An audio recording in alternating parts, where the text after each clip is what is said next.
Oh, there's our sergeant. Wait a minute.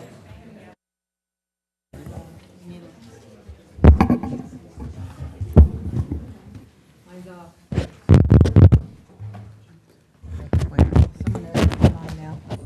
Am I on? Yeah. Okay. Anything to report out? The City Council provided direction regarding ongoing labor negotiations as noticed on the agenda, but there's no reportable action. Roll call? Vice Mayor Cruz. Here. Councilmember Mawson. Here. Councilmember Campion. Here. Councilmember Lamson. Mayor Hewer. Here. Please join me in a silent prayer followed by the flag salute.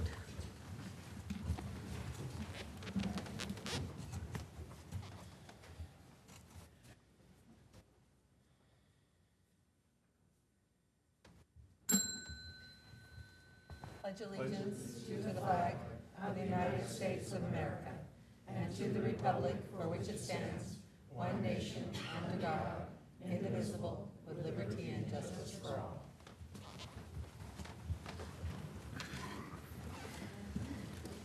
Video statement. This meeting of the Galt City Council will be cablecast on Metro Cable 14, the local government affairs channel on the Comcast Consolidated Communications, and AT&T Uverse cable systems. The meeting is closed captioned and webcast at www.sacmetrocable.tv. Today's meeting will air Friday, June 22nd at 9 a.m. and Saturday, June 23rd at 9 a.m. The City Council meeting videos are also archived on the city's website, and a DVD copy is available for checkout from any library branch. Okay, agenda approval, additions and/or deletions. I know we have some items that are being pulled from the consent calendar. Tom, you're pulling item 4, 8 and 10.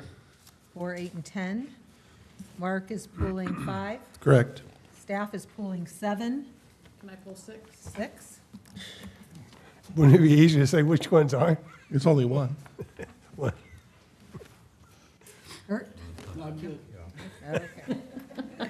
Okay, There's nothing left. Chief wants to pull something? we'll start with item Mayor? J4. Mayor.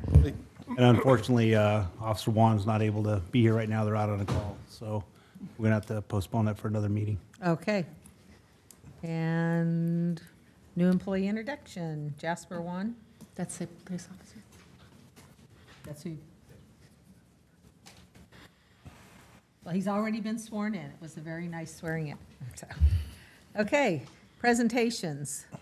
Galt Youth Commission, student member appointments, and administering the oath of office.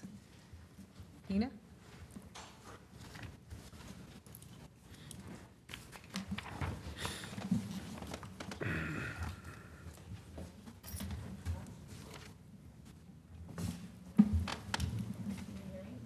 Where's we need them? Oh, There you go. It's green now. Can you hear me?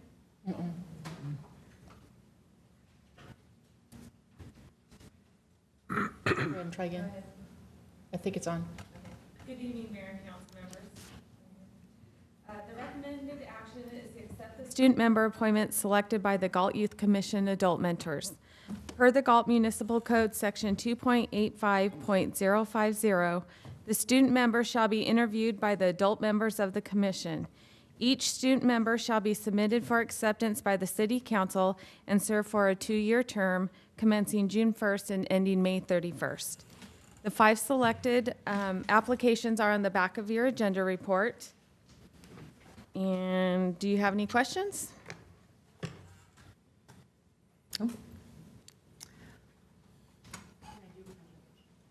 oh, you need a motion? Oh, okay. Do we have a motion to approve the student member appointments? So moved. Second. Motion by Councilmember Lamson, second by Vice Mayor Cruz. All the roll call vote. Vice Mayor Cruz? Aye. Councilmember Mawson? Aye. Councilmember Campion? Aye. Councilmember Lamson? Aye. Mayor Hewer? Aye. Motion passes 5-0 vote. Thank you. So can we have the youth commission student members come up? Appointees?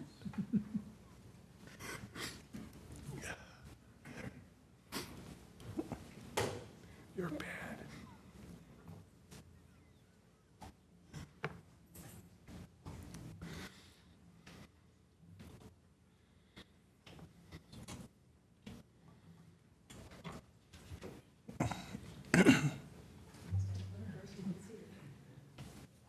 All of you.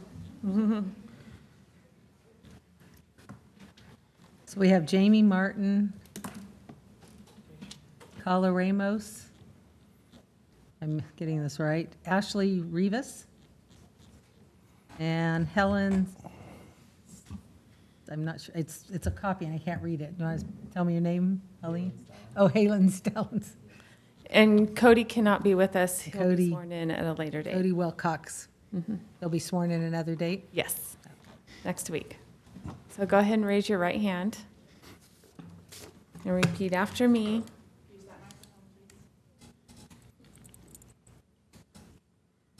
I state your name. Do solemnly swear. That I will support and defend. The Constitution of the United States. And the Constitution of the State of California. Against all enemies. Foreign and domestic. That I will bear true faith and allegiance. To the Constitution of the United States. And to the Constitution of the State of California. That I take this obligation freely. Without any mental reservation. Or purpose of evasion. And during such time. As I am a student member. Of the Galt Youth Commission. I will faithfully discharge. The duties of commission member. According to the best of my ability. Congratulations.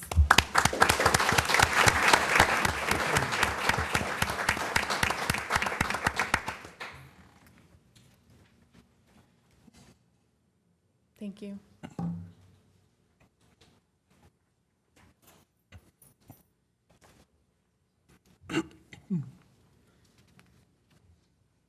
Congratulations. Okay, Police Department Annual Report Presentation. Chief?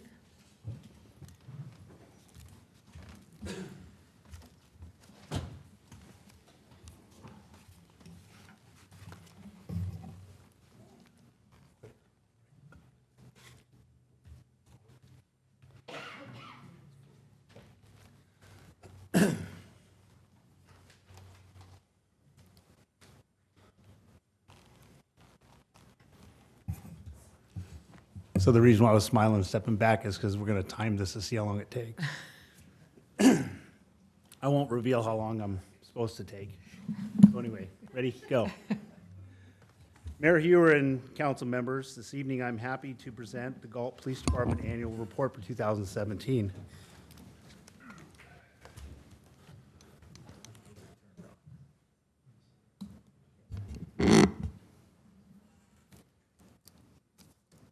Right. This report includes information explaining the day-to-day activities and the accomplishments of the Galt Police Department during the calendar year 2017. Specifically, you'll find sections regarding this agency's recognition of sworn and non-sworn employees, crime statistics, activities of individual units, and retirements. I'd like to also thank CSO TJ Gattati, now retired Lieutenant Diedrichson, and newly promoted Lieutenant Rick Small, who produced the final report. Little history on the report. This is, my understanding, this is the first time Galt Police Department has done an annual report, and this will be prepared every single year going forward. Starts off with the city of Galt is incorporated in 1946. It's a growing community with over 25,000 residents.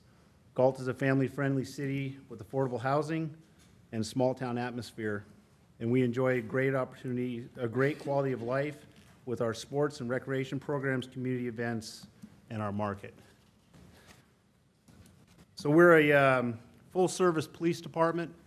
When we're fully staffed, we have 1 police chief, 2 lieutenants, 6 sergeants, 1 records dispatch supervisor, 1 professional standards officer, 1 administrative assistant, 29 police officers, 13 professional staff, and a half parking enforcement officer. In 2017, our command staff consisted of myself, Lieutenant Diedrichson, and Lieutenant Kalinowski. Sorry. Our mission at Galt, we are committed to building a professional organization through leadership, trust, honesty, communication, support of one another. And our vision is public trust through professional services, which every single day we try to live by. Our values are fairness, integrity, respect, and service. Those are what we came up with collectively as a group as our values within our police department. And our goals is to improve a quality of life for everyone and strive for continuous improvement and efficiency and effectiveness and ensure accountability to the highest standard. And everybody that lives in Galt knows that we really emphasize our community policing philosophy. So one of the backbone of any police organization is the patrol division. So when the community calls for a 911 call, they want a patrol officer who's going to be there 24 hours a day, 7 days a week. It's one of my commitments here. Regardless of what our staffing is, we'll always have our patrol staffing filled. But one of the greatest things about Galt, regardless of what's going on with the national narrative, is our proactive policing. We spend a great deal of time enforcing laws, but also we do a lot of essential contacts, enforcement contacts, extra patrols, and security checks. So about 47% of our calls for service are self-initiated, which equates to 14,778 calls for service that were initiated by the officers and/or our staff. So parking and traffic enforcement, two very key pieces. The number one complaint in any city is always traffic. And so when we have our full deployment, we'll have 2 traffic officers and a part-time parking enforcement officer. And then in this slide shows our statistics over the last 3 years. Shows our collisions and shows our citations. And you can see that our citations are down. A lot of that has to do with the fact that our 2 traffic officers, one left for another city and the other one has been injured for quite some time. So we only have about half a year of traffic enforcement for the last year. Just kind of a graph for the graph, folks. I know that there's many ways that people look at and appreciate the information. So there are some graphs throughout here, but I'm not going to talk about them because all that was in the previous slide. So our school resource officer program, we have 2 full-time school resource officers. One is assigned to the high school in Liberty Ranch, and the other is primarily out of McCaffrey. But they do respond to calls to all of our schools within our city limits. Okay, so the Galt Police Department, believe it or not, we actually have a SWAT team and a hostage negotiation team. I say believe it or not because we haven't had anybody on our SWAT team for quite some time. But we contract and have a joint team with Elk Grove, so if we ever need them, they will respond. I would assume with some of these young folks that we're hiring right now, that they're probably going to be interested in that, so hopefully we'll have the SWAT team positions filled. But we do have a full component with 2 hostage negotiators, and they were deployed 10 times last year for various situations. All right, community service. Community service is a very important part of what we do, and that's another piece of our community-oriented policing. So it's not just TJ. We have a whole bunch of us that participate, but TJ is the main. TJ Gattati, he's the main piece, and he does a lot of regional neighborhood watch meetings, our business watch meetings, National Night Out, which is coming up, our Christmas drive, and our DEA drug take back. Also within there, TJ also works with our graffiti abatement. And so our numbers are a little down from 16 to 17, but in 2017, we had 139 cases of graffiti, whether that's people calling in, putting on tip 411, Galt Connect, what have you, or we witnessed it ourselves. And at a costs about $30,000 for removal, but that's one of the beauties of Galt is that you don't see a lot of graffiti around our cities where other towns, they just leave them up for long periods of time. But we have about a 2-hour to 24-hour turnaround on most of our graffiti calls. Next is our canine. We, at full deployment, we have 2 canine.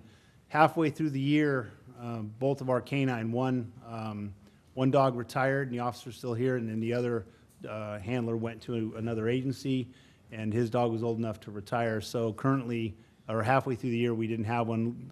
Great thing is this year we have one in training, and we should have another one going to training soon. But despite that, they still were deployed over 37 times for half of that year. Our Explorer program, great program for 14 to 21-year-olds.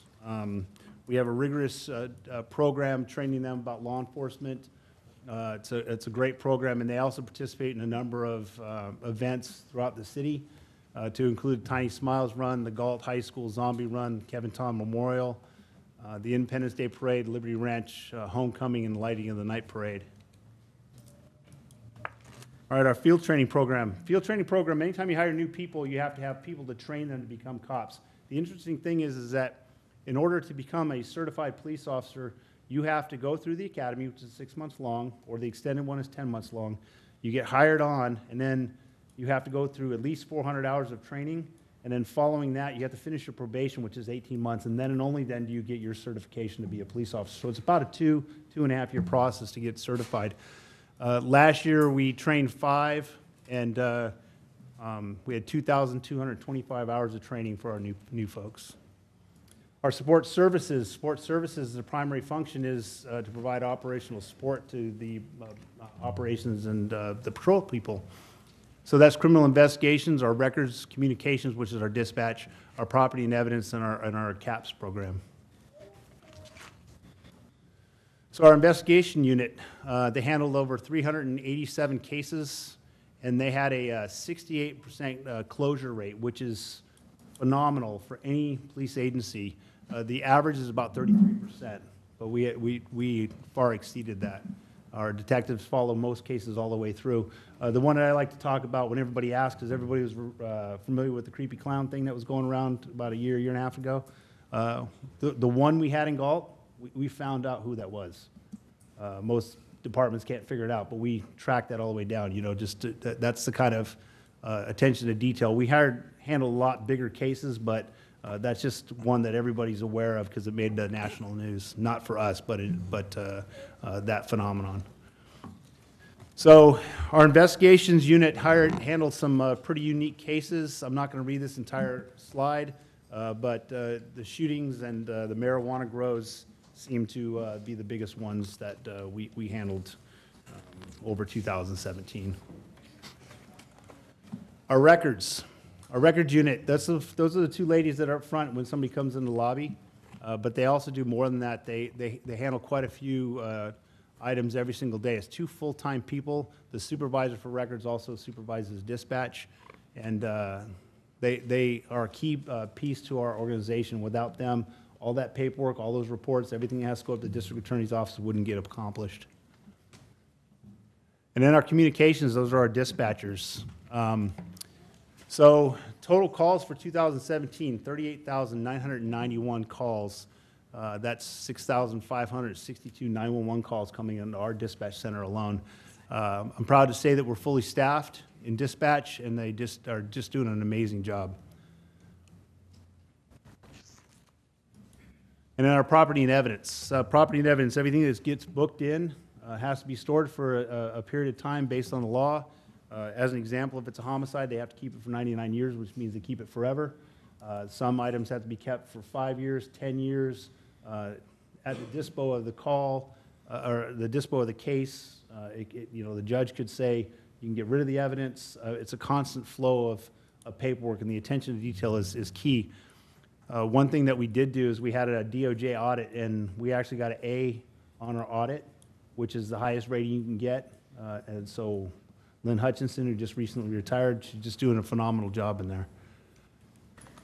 And then our CAPS program, we see them all over the city, but they're just an amazing group of men and women. And it's folks that are over 50 that volunteer their time. And quite frankly, without them, we wouldn't be able to accomplish some of the things that we do.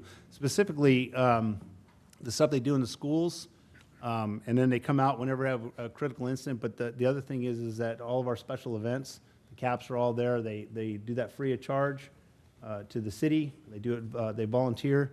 And as far as I'm concerned, they're a piece of our family, and they get treated as equals in our department. They're just a phenomenal group of people. So these are some of the events that they participated in. Our Grandma Cop program, I like to highlight that. That has made national publications for the efforts that they've done for that program. And I see it. I'll be out with one of the Grandma Cops, and the kids will all run up and say, "Grandma Cop." They don't say hi to me, and I'm in full uniform. They come up to the Grandma Cops and want to shake Grandma Cop's hand. So the impact they're making with our community is incredible. They've done, in 2017, they had 5,558 volunteer hours. So illegal camping, we get this call all the time. You ask me on any given day how many illegal campers, homeless that we have. I'll tell you, we have 12. That fluctuates all the time, depends on what's happening. If the county is driving them out of the county, or they're making the hike from Elk Grove. But on average, we try to keep a count, and we know that there's at least 12 in our city. But we've taken tremendous efforts by posting signs on the private property along the river, which is all private property. And whenever we notice something, we have it gets cleaned up immediately. And as of today, I know I'm talking about 17, but current information is the riverfront was walked today from 99 all the way down to the bike trails, and there was one camp. So our efforts are paying off. All right, so 2017, we have our of the years, as I like to say. It's important to recognize your staff. It's always important to recognize the people that are doing the right things and doing a good thing for your community and for the department. And so these are our distinguished awardees. We have our ceremony every December of every year to recognize the new ones, so we'll be doing the same thing this year. We had 2 retirements. Lee Benson retired in February, and Steve Denier retired in April of this year. Steve Denier, 28 years, I believe, of service to the Galt community. And sadly, in 2017, we lost James Fred Jackson. The guy was amazing. He's an incredible asset to the department. And little did, a lot of the cops didn't even know that way back in the day, before most of our department was born, he was a reserve cop with the city of Galt. So he's sorely missed in our department. All right, so professional standards. Our professional standards is a program that we went full-time in the last 2 years. And he does so many things. He tracks and processes citizen complaints, recruit testing for police officers, does pre-employment screening, background investigations, handles internal affairs investigations, does all of our policy management. He does our department personnel and training, and participates in custodian of the records for our pitches motions, and that's when police officer files head off to court and have to be examined. So this is the meat and potatoes of the. This is one of the pieces of the main piece of the presentation is the complaints. So we have to check. We have to be out there checking to make sure that we're doing our job. And when a complaint comes in, we have to investigate it to the fullest extent that we can. And so in 2017, we had a total of 19 complaints. 9 of those were external and 9 of those were internal. So we're actually paying attention to what's going on inside of the department, and we're investigating all the complaints that came in. And of that, you can see from the external complaints, we had 1 sustained, 2 unfounded, 1 was frivolous, and then the next one, there's 5 exonerated. And the internal complaints, there were 9 sustained complaints, and we did have an anonymous that came in that was exonerated also. And then under the use of force, we're going to get into some of the statistics in just a little bit, but under use of force, we had 21 cases of use of force involving 49 officers, and these are the reasons why the use of force was used. Either they're fleeing or fighting, They are grabbing at the officer, they're kicking the officers, they're pulling away, they're spitting on the officers, or they're hitting the officers. So, I mean, it's a variety of reasons why force was used. And we did have one minor traffic accident in 2017 while on duty. That was me. Just said to see if anybody's paying attention. That was actually me that time. And then, again, these are the graphs to show the different things if you're one of those folks that like the visual graphs there. All right. So I told you before that we had 31,163 incidences, calls for service. And of those calls, we took 361 adults to jail and 30 juveniles to juvenile hall. I say to jail because we made a whole lot of other arrests that are citable, and we cited them in the field, but these are the folks that we took to jail. And so if you look at that, based on the number of incidences, based on our complaints, is 0.02%, 0.29% of all the calls for service they have led to a complaint. That's a phenomenal statistic to show that we're not everybody's complaining about the cops and the job that we're doing. And then if you take that same statistic and base it on the number of arrests, only 2.49% of the people that actually went to jail complained about the care and treatment that they had while they're in our custody. So again, same statistics, same number of bookings. You look at that and there's 21 uses of force out of those 31,000 instances. And so for every contact we make, the incidence is 0.06% of the time that force has to be used. That's an extremely low number. And if you look at the national narrative, they're saying that everyone is getting, there's always these use of force, there's always issues with the cops. Well, this statistic shows that that's just not the case, and that's not unusual for most police agencies. All right, and our crime statistics. So this is the last 3 years of our DOJ crime statistics. That we reported to the Department of Justice. And so it's based on our total calls and then our felony arrests and our misdemeanor arrests. And there's some fluctuation there and some differences in the statistics, and we'll get into that in just a second. Here's those graphs again. So the uniform crime reporting. So our violent crimes has gone up from 76 to 91 from 2016 to 2017. Depends on what periodical you read. You'll hear this time and time again that that's happening throughout the state of California, and there's some some initiatives to allow prisoners out of custody early or not going to jail at all, and they're equating that Prop 47, Prop 57, AB 109. They're equating all of those statistics to that. For us specifically, I wanted to look at why and. As far as the aggravated assaults, which is the biggest jump from 57 to 72, we had a drastic increase in our domestic violence calls for service. And so those domestic violence, which turned out to be a felony assault on the spouse. So that's the biggest jump that we had. And then we did have a case where somebody pulled a gun at Community Park on 9 individuals. So when you're talking about total aggravated assaults, when you look at the total number, that one incident had 9 victims, which raised that number up 9. So those are the 2 biggest changes from 2016 to 2017. And then you'll also see that our vehicle thefts have gone up.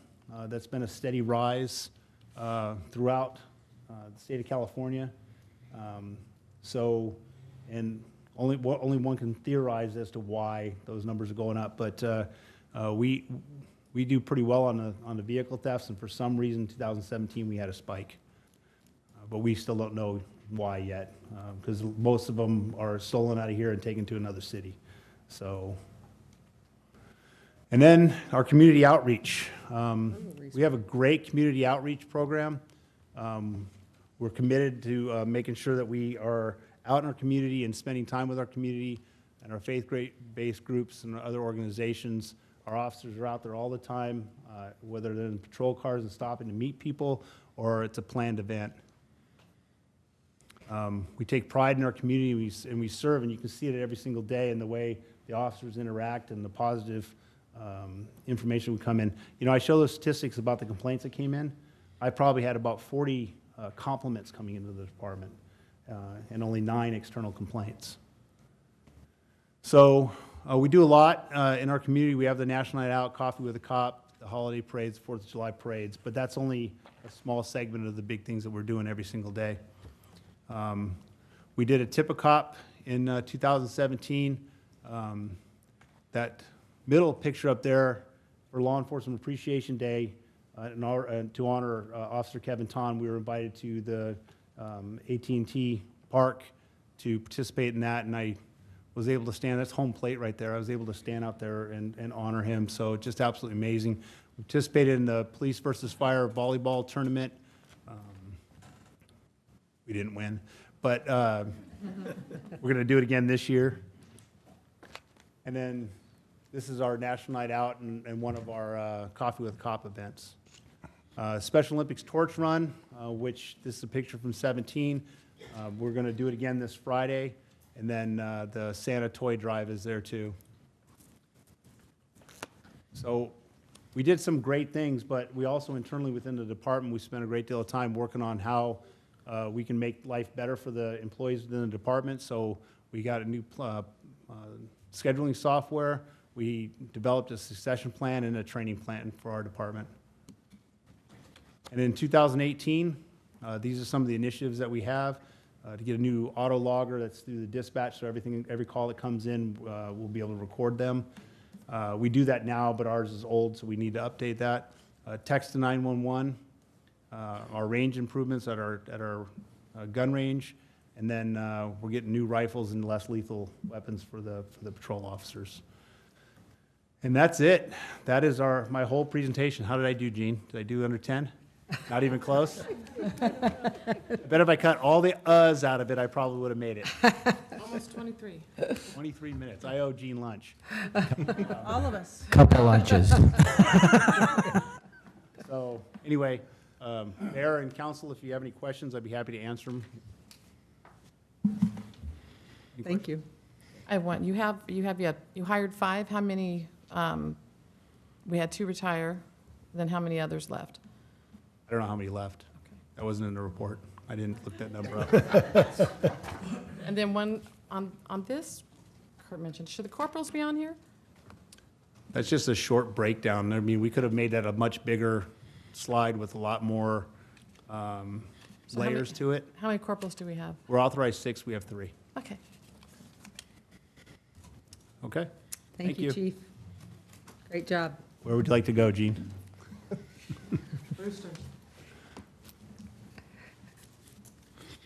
Public comment? I do not have any. Any public comment? Seeing none? Nope. Ms. Daly? Yes, I just had a, For the record, please. oh, Sherry Daly, I live in the city. I just had a question about the number of police officers that we have. Is it going, I know our population is growing and we're having trouble recruiting officers, so are we keeping the same number of officers per population? And if we're not, is that attributing to the rise in crime? Would you like to answer that, Chief?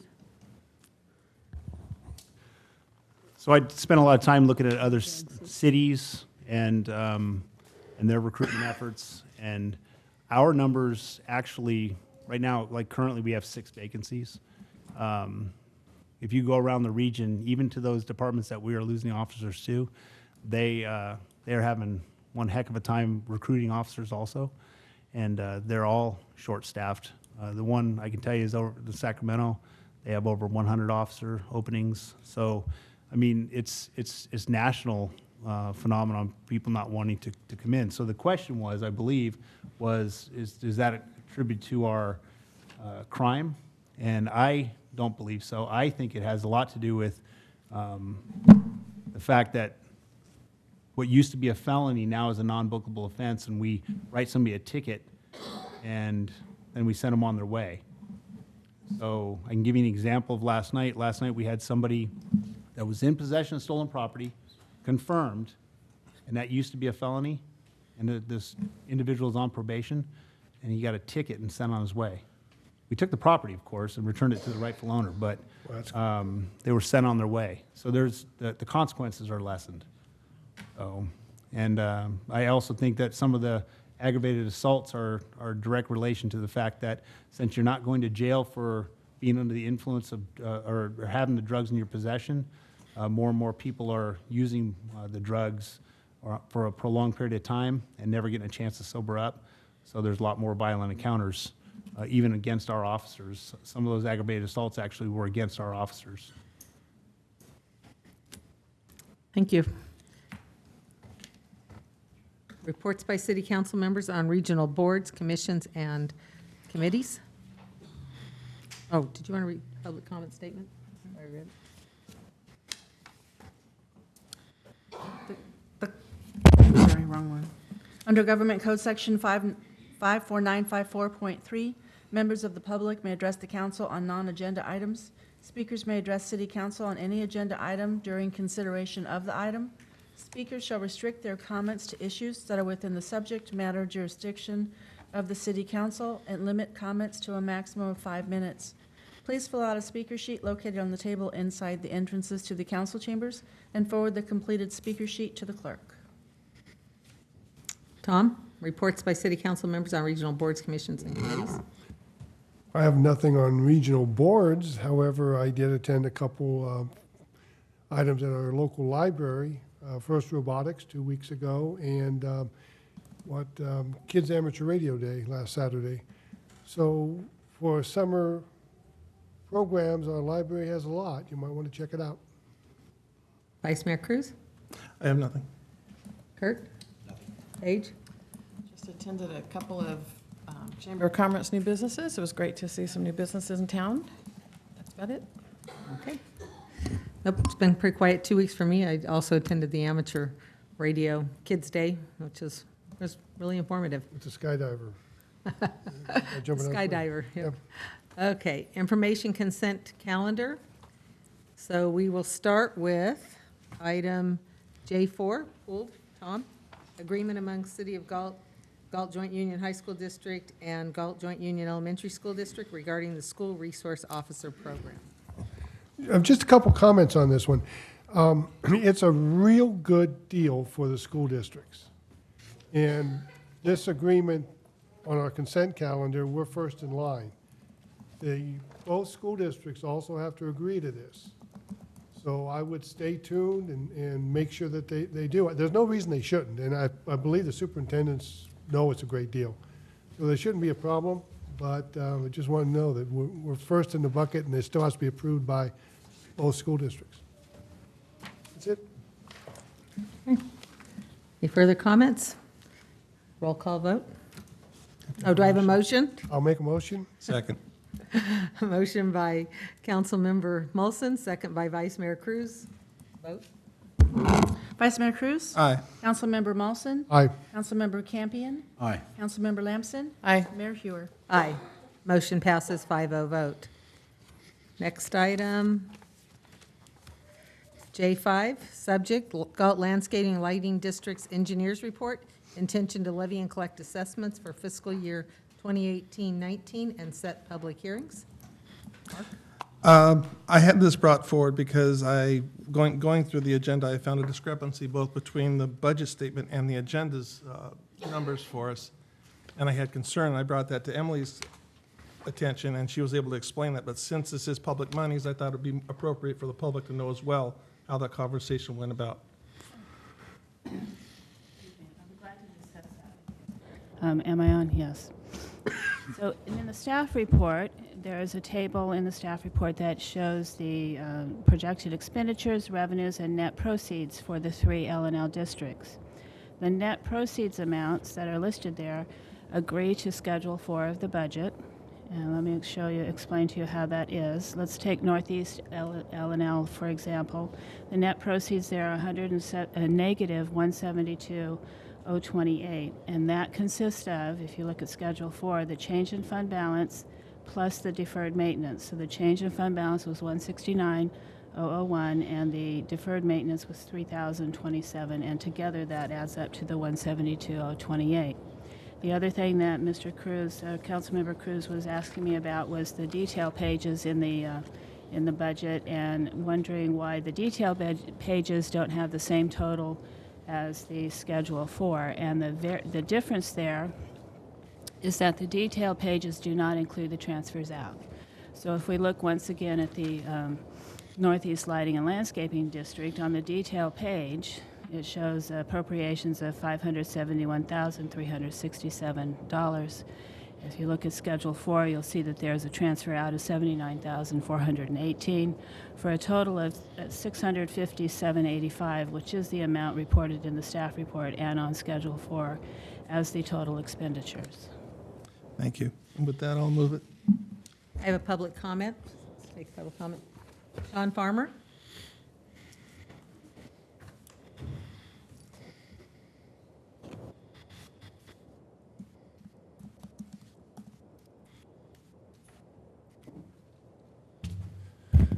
Good evening, Madam Mayor, members of the City Council. My name is Sean Farmer, and I'm here this evening as a concerned citizen. I wanted to speak briefly about this topic because for those that may have not seen this, the lighting and landscape districts are basically what I would consider like an HOA for the city. People that own property in town are assessed costs that are then used for maintenance on parks and roadways and all public areas that are not taken care of by property owners and businesses and such. You know, about 240 years ago, our forefathers left this country to escape many things. One of them was taxation. It seems like we've all kind of forgotten that, and here we are 242 years later. We've kind of continually, our societies keep adding, you know, this tax burden on to our citizens. We're kind of back where we started from. So it's, you know, taxes are a way of life. I agree with that. We all understand that. It's just what we have to do. But, you know, our residents are assessed these fees we pay for. I live in a subdivision as well as I believe Councilman Campion lives in the same subdivision. We pay $221, so we're one of the highest that we pay. And, you know, I think all of us as taxpayers just want to see where our money goes. And I read the description of what this money does, and some of it I'm sure I don't see. But what I can see is things such as things that are common knowledge, like Mr. Solis, his report a couple months back, is the disrepair of our parks, all these things. My question is, what is the money that we've been paying all this time doing? Because we don't see a lot going on for money. Like weed abatement, for example, is a big deal that I've raised to some of the department heads. There's weed abatement issues in the city that I don't feel the city has been doing a good job. We had to speak up about it. They've done a better job at doing that. So when I read the description of what these LLCs do, I look at that and say, okay, now we're being asked for more money to do these things that I felt haven't been doing a good job. Now what you might say to me is, well, that's why we need more money. But what I say is that I'm not going to sit here and argue that our parks are in disrepair and that our Parks and Recreation department is underfunded. I'll be the first one to say it. It needs more money. Our finance director said herself, we're very lucky to have the market that only has to chip in 24, or the general fund that only has to chip in 24% because the market covers the rest. We should be funding more of Parks and Rec out of the general fund.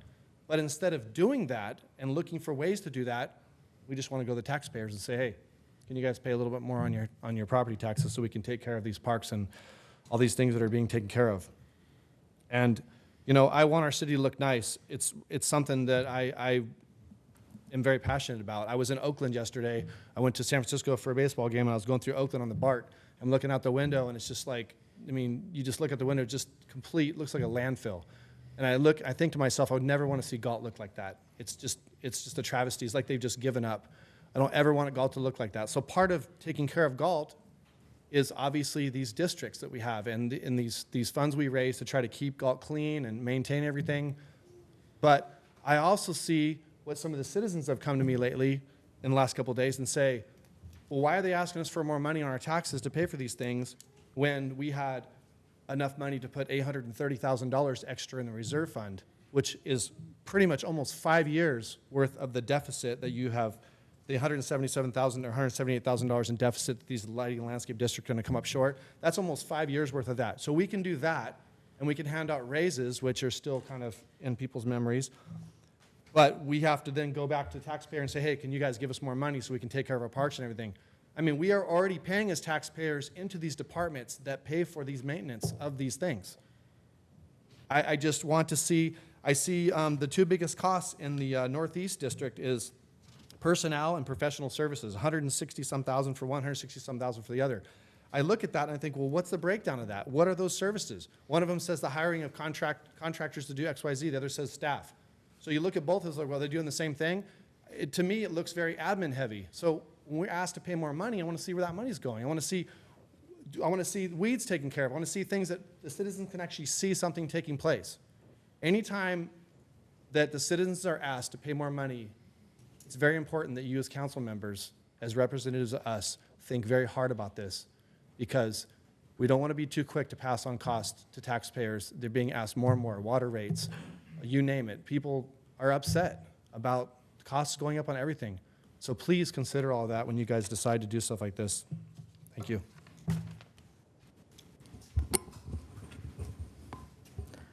City Manager? Jean, do you have any comments? I would like to say, and I'd like to invite Mr. Farmer or anyone who has those concerns to sit down with city staff. I'd be happy to sit down with you myself.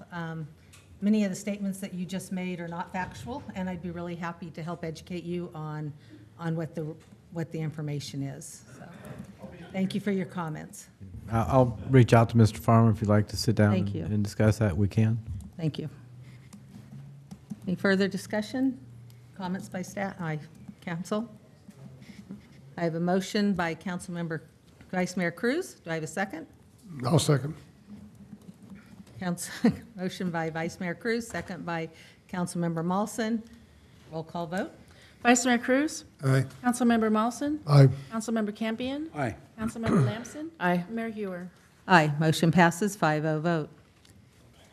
Item 6, award of contract amendment number 3 for consultant services for wastewater treatment plant optimization. Councilmember Lamson? Sorry, Mark. So I'd just like to get some things on public record. We started out with a $24,000 consultant fee. And so can you explain a little bit what continued optimization services are, and if you plan on using the whole 46, or is that just as it comes up, and why we still need the consultant out there? Thank you. My green light is on. The other green light is now on. Takes an engineer. Planner. The plant came online about 2 years ago after we started we started up all the new processes and everything in the plant. And at that time, the plant is a real complicated plant. It's got a lot of new features to it. The process is really touchy, and it's just part of the system that comes with it.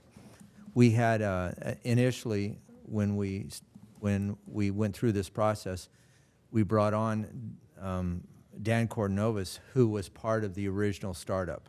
He was under contract with West Yost to be of the design and project management group to help us start up the plant. We decided to have him be a little longer on that because we were short-staffed. And as time went on, I kind of moved into another position over the next couple of months, moved in another position. My time was limited to do the process control and such. And then Dan was utilized to take up my time, but we have never been fully staffed. We've been down 1, 2, or 3 operators continuously during during the last 2-year period. Dan has helped us do training. He's helped us keep the process control going on. He reviews all of the process logs. He usually comes in anywhere from 3 to 4 hours a week, and we're looking at to continue that through this period that we have still understaffed and under operating certification. We are now a Class 4 plant, which was designated back in December. We didn't anticipate that. Well, state changes their mind here and there. We've been a Class 3 plant. Even during the startup for the first 2 years, we were Class 3. But they decided to register us or recertify us as a Class 4. So now we've got to bring operators up to that level where we are well under certified, and we're just doing all we can. And this position helps to do that. It helps to train, helps review the process control, helps review the plant on a weekly basis. And we hope one day to get away from that, but we're hoping it comes sooner than later. That's where we're at. So we're having trouble hiring and Why do- training. Why do we have Oh, staff shortage? we can hire them, we can't keep them. Okay. As soon as they get certified, they're gone. Dan, just in the last 2 years, about 5 operators.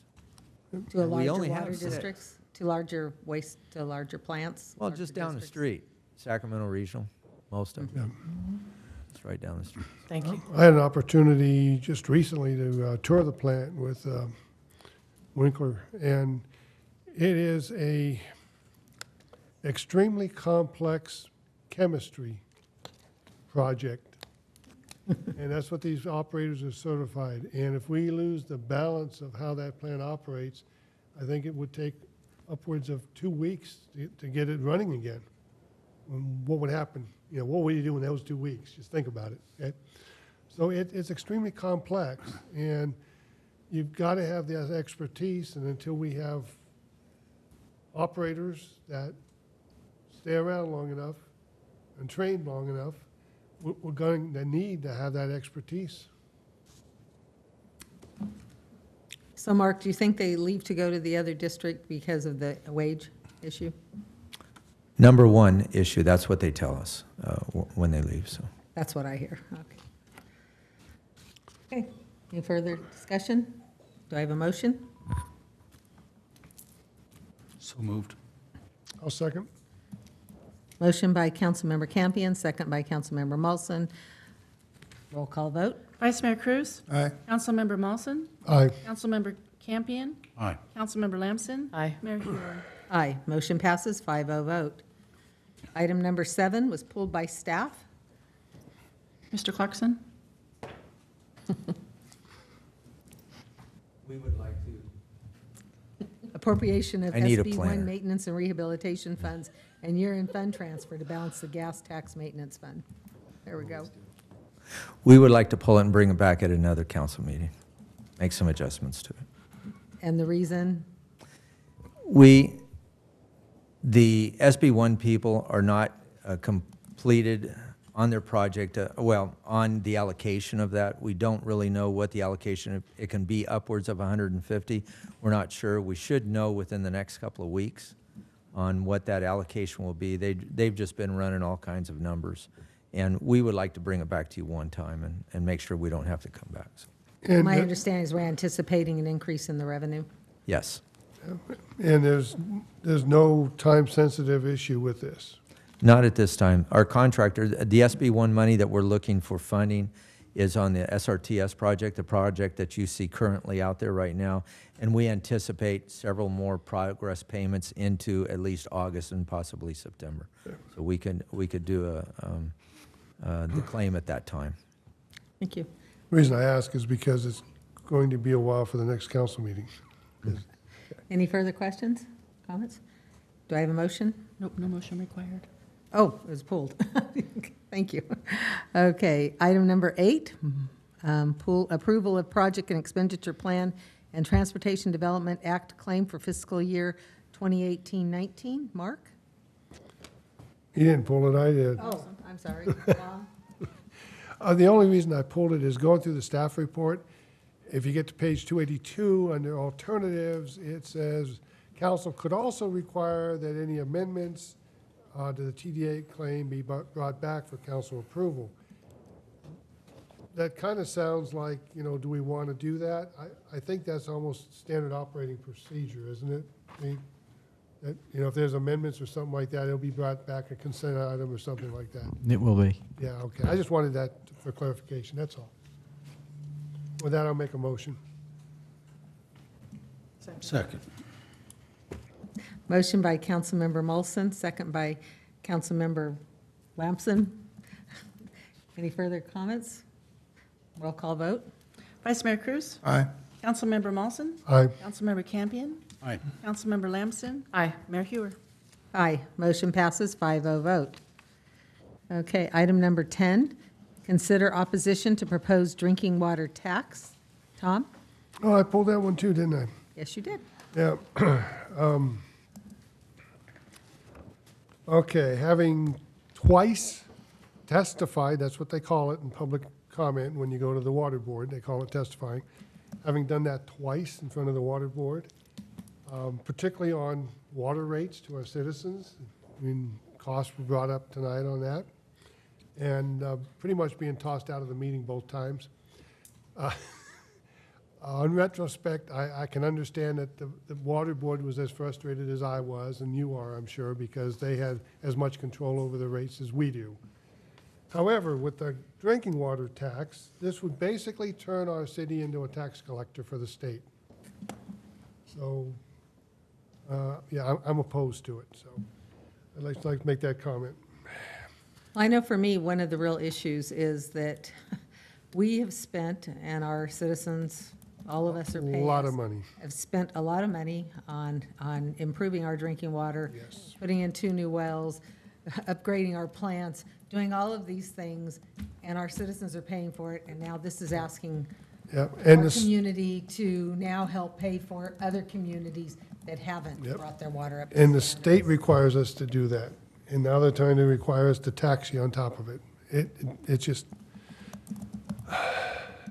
can't agree with it. Well, not only are they taxing you for it, they're taxing you so that they can pay to have the others brought up to our level. Right. That's what ires me. My issue is that we've already done. I think our citizens have more than paid their fair share. I really do. Okay. Further comments? Do I have a motion? So moved. I'll second. Moved by Vice Mayor Cruz, second by Councilmember Molson. Roll call vote. Vice Mayor Cruz? Aye. Councilmember Molson? Aye. Councilmember Campion? Aye. Councilmember Lamson? Aye. Mayor Hewer? Aye, motion passes 5-0 vote. I think that's all the pooled items. How many are left?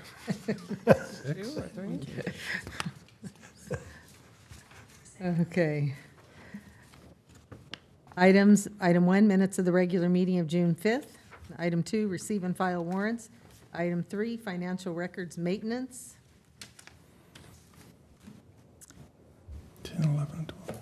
Item 9, approval of the amended memorandum of understanding with the Sacramento Area Council of Governments for Community Design Grant Funding for the Second Street infill project.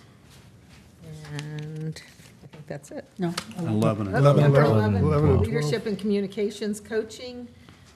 Item 12, approval of proposed salary range and job description for the position of Human Resource Analyst 1-2. Do I have a motion? Move the consent. I'll second. Motion by Councilmember Campion, second by Councilmember Molson. Roll call vote. Vice Mayor Cruz? Aye. Councilmember Molson? Aye. Councilmember Campion? Aye. Councilmember Lamson? Aye. Mayor Hewer? Aye, motion passes 5-0 vote. And that was just a consent calendar. I couldn't resist. You couldn't resist. Okay. Regular calendar, Community Development Department, digital freeway sign. Chris?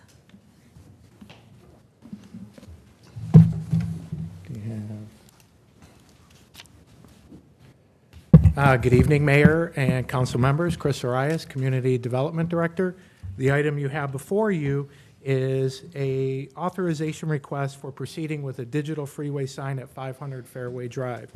You may know 500 Fairway Drive is a city-owned property adjacent to the freeway, and it's currently used for Galt Market property. The site is located between Burger King and Les Schwab. Highway 99 is somewhat of an obstacle for Galt. It is a physical barrier basically separating the city into two. However, it's also an asset to the city.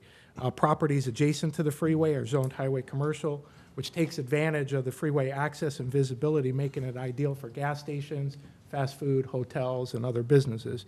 Access to Highway 99 is also good for the industrial park. The visibility helps advertise the Galt Market. In fact, the Galt Market sign is on that site, 500 Fairway Drive. And the visibility could be used to help generate additional income to the city by placing a freeway digital sign. And we'll get into that a little bit later in the presentation. Other cities have started taking advantage of the freeway visibility and access, allowing digital freeway signs or billboards. There have been many signs placed on Highway 99 the past handful of years. And if you look at the sign on the left-hand side of the screen, that's the digital reader next to Kaiser in South Sacramento. There's a similar sign like that by Cal Expo. The sign on the right in the upper right-hand corner is a digital reader at the Elk Grove Auto Mall. And Elk Grove has been particularly aggressive in its freeway signage. In addition to the reader board, they've placed a series of static signs, and they're not necessarily billboards, but they're high signs advertising off-site businesses to take advantage of their freeway visibility. And the photo on the bottom right shows the sign at, and I wish it was a little bit closer, but that's the sign at Laguna Bond exit on 99. And I think they've done a good job with their architecture. And then this sign was kind of cool. It has that elk on top. It actually becomes a landmark for the city in a way. So to help capitalize on this Highway 99 visibility, staff hired Terra Advisors to evaluate possible locations for placing a digital freeway sign. And the city property at 500 Fairway Drive proved to be the best location. The property has good visibility from both northbound and southbound travel.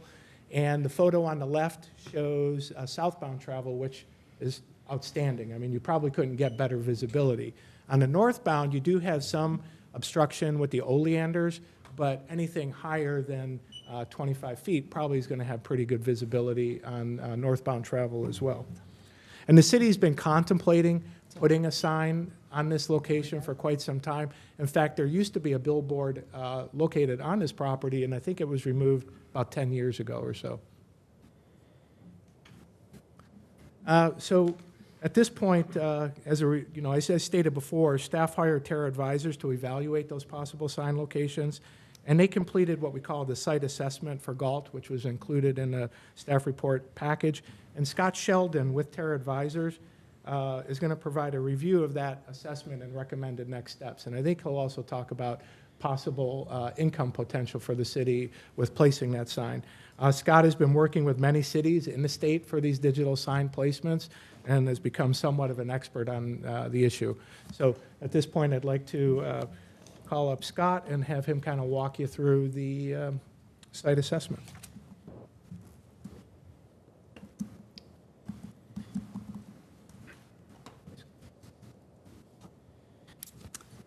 Good evening, Madam Mayor, members of the council. My name is Scott Sheldon, and I'm the president of Terra Realty Advisors.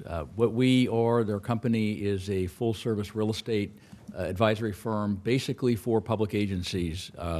We do about half of our practice down in the Los Angeles area. The balance of it is up in Northern California, and we deal primarily with the school districts. We do work for about 35 school districts. We also do work for a lot of cities, counties, and federal and special agencies. All with real estate work. One of our kind of subspecialties, which has always been of interest to me, has been the billboard proposals and capacity to be able to generate revenue for different public agencies. We've been doing this for about 20 years now, all for public agencies, mostly cities, but then we are also doing some for school districts down in LA, and we've done some for special agencies up here in Northern California, water agencies for one, and anybody that has particular properties that are highly visible and that would be able to generate those kinds of revenues, because there's a fairly significant capital cost that goes along with constructing these for the operator, not for the agency or the landowner. So what we did, we were engaged by Chris in the city to go and do a study, which we've done a lot of, and take a look at what the potential might be with all of the different layers that go along with getting them. These are not easy to get, because not only does it have to be approved through the local agency, but it also has to be approved through the state, Caltrans. And there are a lot of layers that go along with that. There's bonus segments of the freeway, there's landscape segments of the freeway, there are spacing issues that go along. You can't have signs more than 500 feet close, and if it's digital, it's got to be 1,000 feet. So there's a lot of different things that go along with that, and then also the physical terrain characteristics that happen. Can you see it? There's a lot of people you see in a flat dimension, hey, it looks great, and then you go out and drive it and you see you can't see it. So there's a lot of different things. In fact, we just completed a study for the city of El Monte down in Southern California, and they're going through a fairly significant widening of the I-5 down there. And LA is kind of the sign capital of California. You've got to go to Las Vegas or Phoenix to really kind of beat LA. So, and there is a lot of work down there for that. But with all of that stuff, I mean, it turned out that they have about 3 sites that might be viable.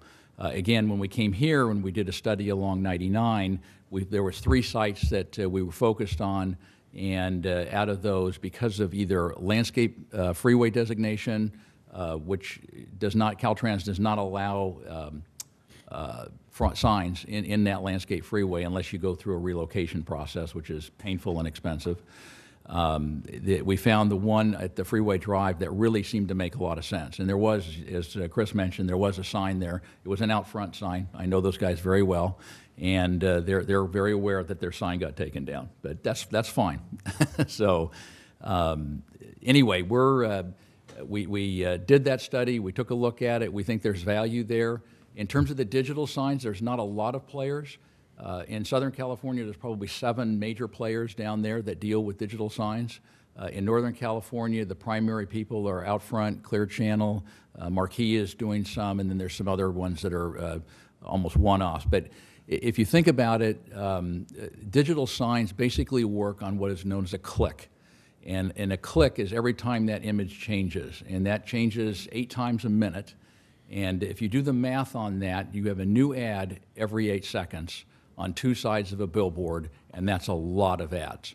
So in order to be in that business, that you have to have a fairly significant capacity to be able to sell that many ads.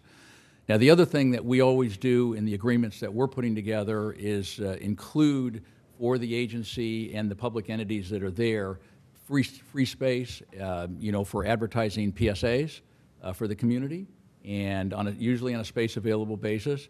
And they're also tied into the Highway Patrol for the Amber Alerts and FEMA for the national emergencies. So that's all done free. So it's basically a service to the local community as well as people that are passing through, but it's just better advertising, better exposure. The other thing that we really like to see and do, and what we encourage cities and agencies, is to brand their city.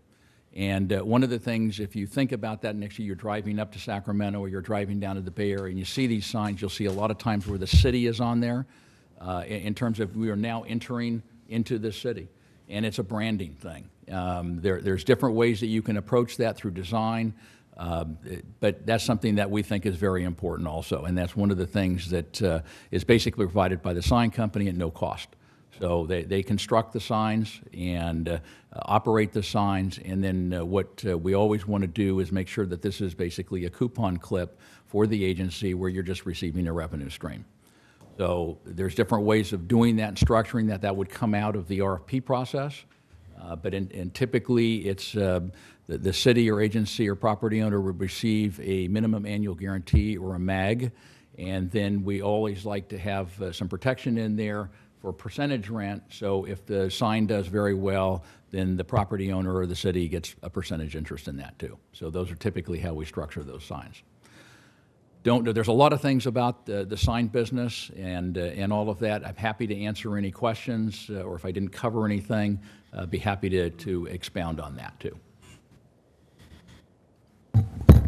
So in addition to that information, our next steps and what we're asking tonight is to approve the resolution authorizing the city manager to execute an agreement to hire Tara, Scott's company, to basically run the RFP process for us and actually work the application process through Caltrans.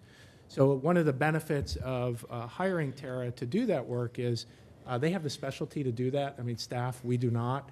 So we have to lean to that sort of specialty. In addition to that, we can recoup the cost of the contract with Scott through our RFP process with the sign company. So I think the report also talks about a potential income generator, that it talked about the dollar figure potential there. So to me, this is a good way to supplement the city's resources. Initially, I had that additional resource going to the general fund, but I was quickly corrected by our Parks and Rec director on where that money will really go. So You know, this is, again, just something other cities are doing and taking advantage of. If the city goes in this direction, we will need to amend the zoning code to allow billboards. We currently prohibit them. And then what Scott brought to our attention is that the Caltrans application requires a commercial designation for properties and Need a signs to be rezone. placed on, right? So we have to do some sort of zoning amendment to allow then that sign on 500 Fairway Drive. But I think, you know, when we get to that point, we can craft a good policy and ordinance to make sure that we don't have a proliferation of signs, and that the signs that do come in, we have control over design on them.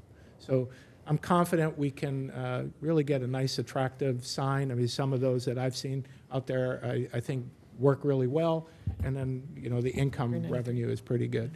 So at this point, you know, Scott and staff will be available to answer any questions you might have. You missed the general plan. It will require a general plan amendment? We're good there. I think we're good there. Okay. So it's just a But zoning. it'll be an ordinance amendment and a rezone. Correct. And what that looks like at this point, I don't know. Yeah, but, well, my point is, there's going to be a lot of public discussion on this prior to us ever seeing it again, and I'm thinking planning commission. Definitely. Yeah, yeah. So our decision tonight is just whether or not we want to pursue it to see where it goes. Correct. So you had mentioned anything over 25 feet would be able to be seen over the oleander. Yeah, and How I tall took would the sign be? I took a stab. You know, signs, you know, will go will vary in height. Scott, I don't know if you know the average height of the billboard sign. It really depends on the topography.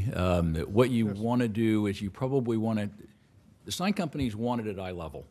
So to the extent that, if you think about it, if you're driving or you're walking or something, anything that's eye level is going to read better. And again, this is all about advertising. It's all about making an impression and selling something or having you do something. So to the extent that they can, they want to keep it fairly low. But they also understand that there are things, in your case, you've got some trees there that along the frontage road. You also have some oleander. So your cross read, which is your northbound, reading across the highway, that you have oleander there. Those are some of the things, and they've gone in and actually helped cut those things down. If you go farther south, there's actually already a concrete barrier farther south, not that much farther south either. So typically you want to see them at about 40, anywhere from 25 to 50 feet. Most of the ordinances that we've written, we max it at 60 feet.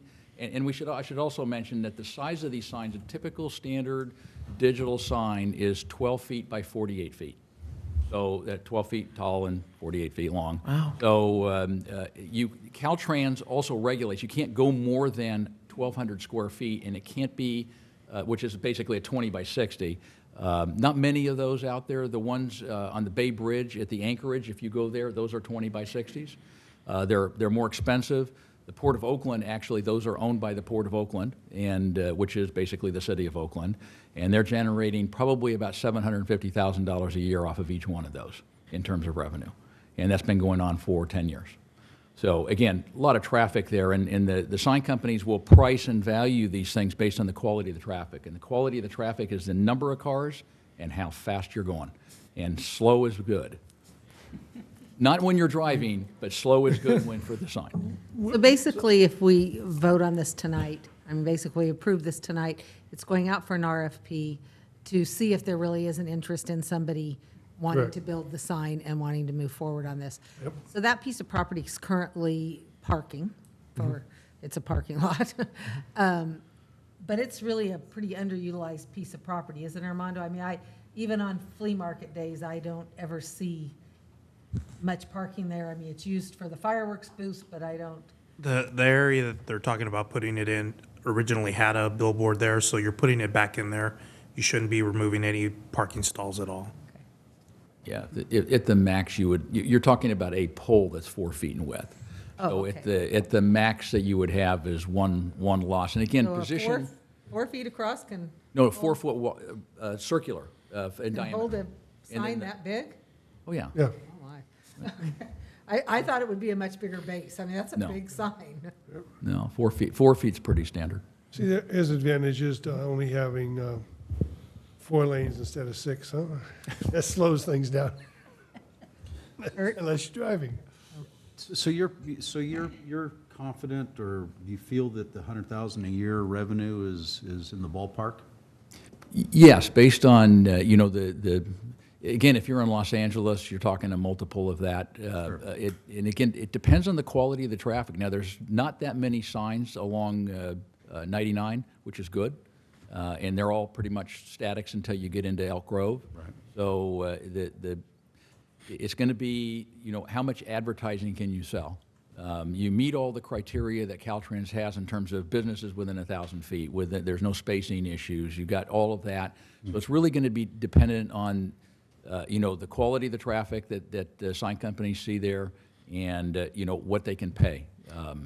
Again, a static sign. We did a static sign for irrigation district, and they're getting a minimum guarantee of $36,000 a year versus percentage rent. So that was a static sign. So that's part of the process that we'll go through. With this, he was getting about $100 a month for that sign on a rolling 10-year lease. Yes. Which was ridiculous. Yes. But you're not the only one. There's a lot of signs out there. And again, it depends on the traffic, and the digital is newer, you know, the newer technology. If you think about going to Costco, you know, the cost of TVs, you know, 5, 6, 7 years ago for, you know, I looked at those things and go, oh my, you know, 50-inch TV, wow, that's great. No, $4,000, I think I'll wait. And now those TVs are like $400. And it's the same thing with these digital screens. The value of it's going down. We're getting ready. In fact, we're doing one for the city of San Pablo on Interstate 80, and the entire cost of that is about $900,000. But it's a very high sign because of the elevation of the freeway and everything. And it's also a big sign. It would created a really interesting sign. So if you ever drive up and down there in about a month, you'll be able to see what we did there. And but it's a 20 by 60 sign. So it's a very large sign, and it sits 100 feet in the air. Wow. So because the freeway is way down. So it's, but there's a fairly significant capital investment, usually about $750,000 to do a standard one of these signs. What's generally the term of the lease?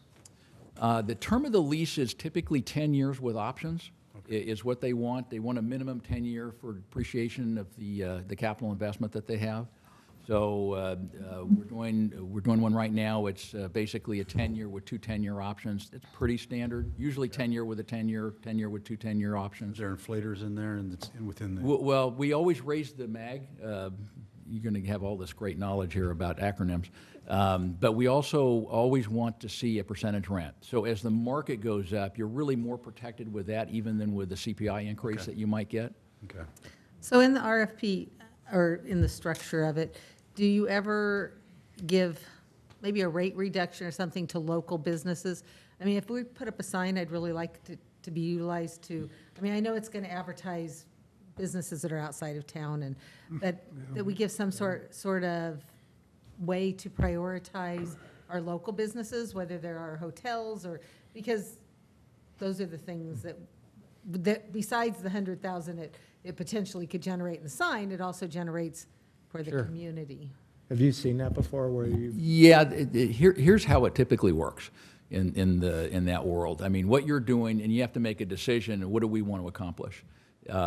Because anything that you do to reduce that reduces your revenue. Mm-hmm. And so the sign company is going to look at that and say, okay, well, if I want to do discounted things on that, then it's going to reduce revenue.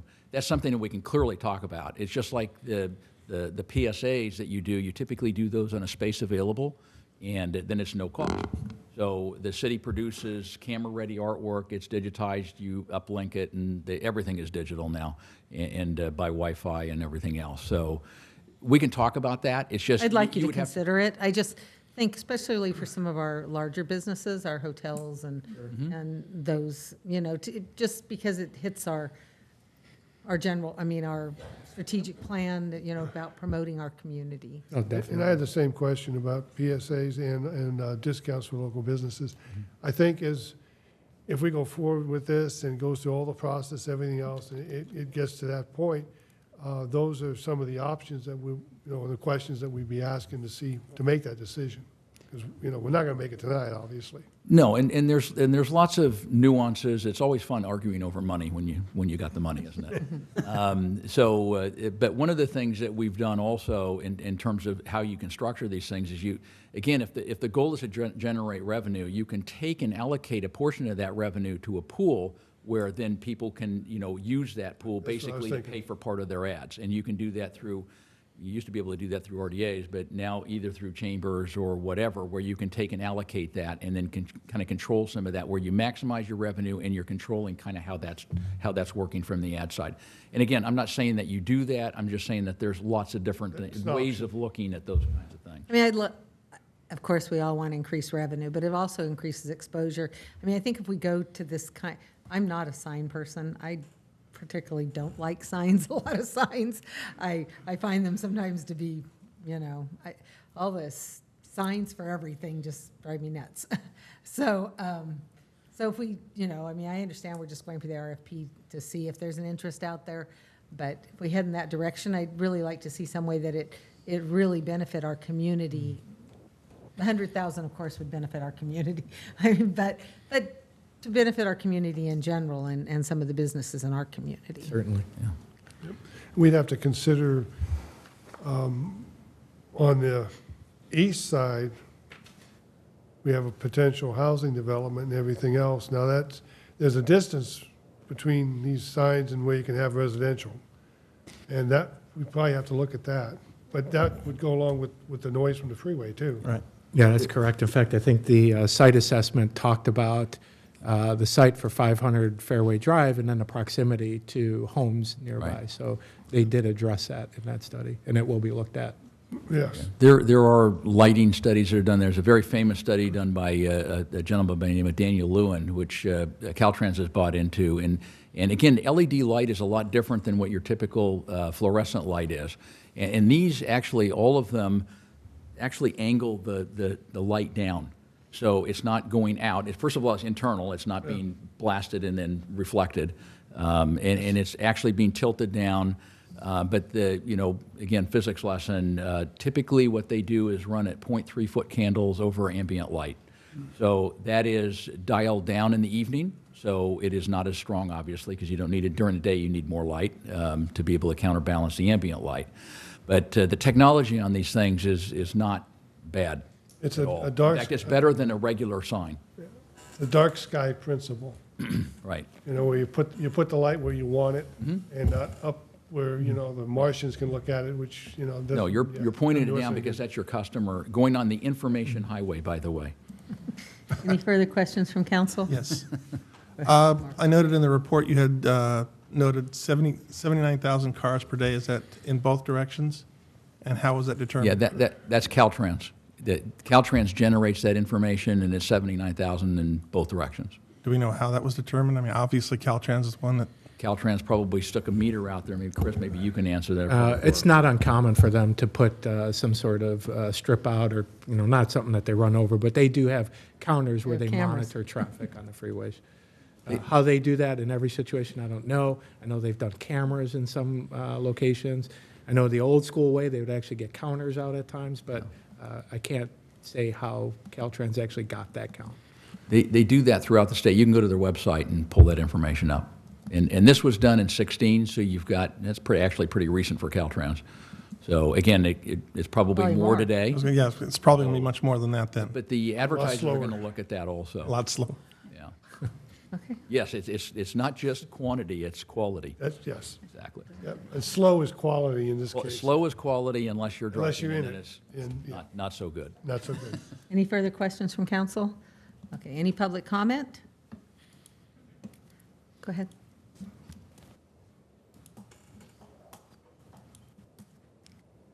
Please state your name for the record.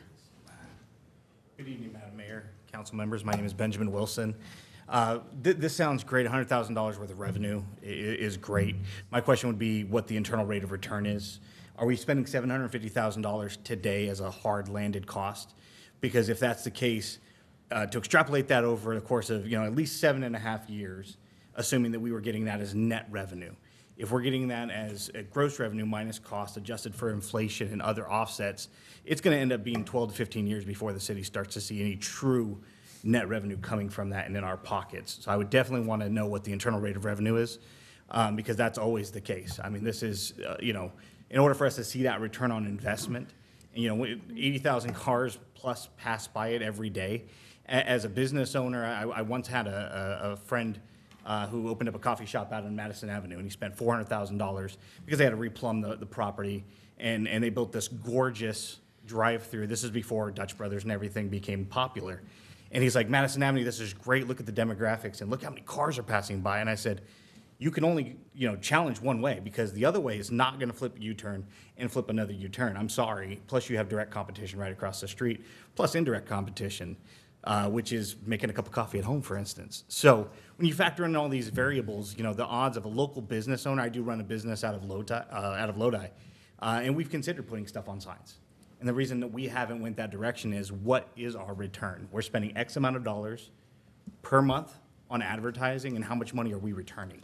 And so that's where the IRR is extremely important. So I definitely encourage the council to take a look at that before making any decisions. So, thank you. Mr. Wilson? The sign company will pay for the sign. They will own the sign, and it will be a land lease. There's no Okay, output so- from the city. No capital Okay, outlay. Yeah. perfect. Yeah. So, Okay. thank you so Thank much. you. Okay. Any further public comment? Do I have a motion or any further discussion? I'll move for approval. Second. Motion by Councilmember Molson, second by Vice Mayor Cruz. Call for the roll call vote.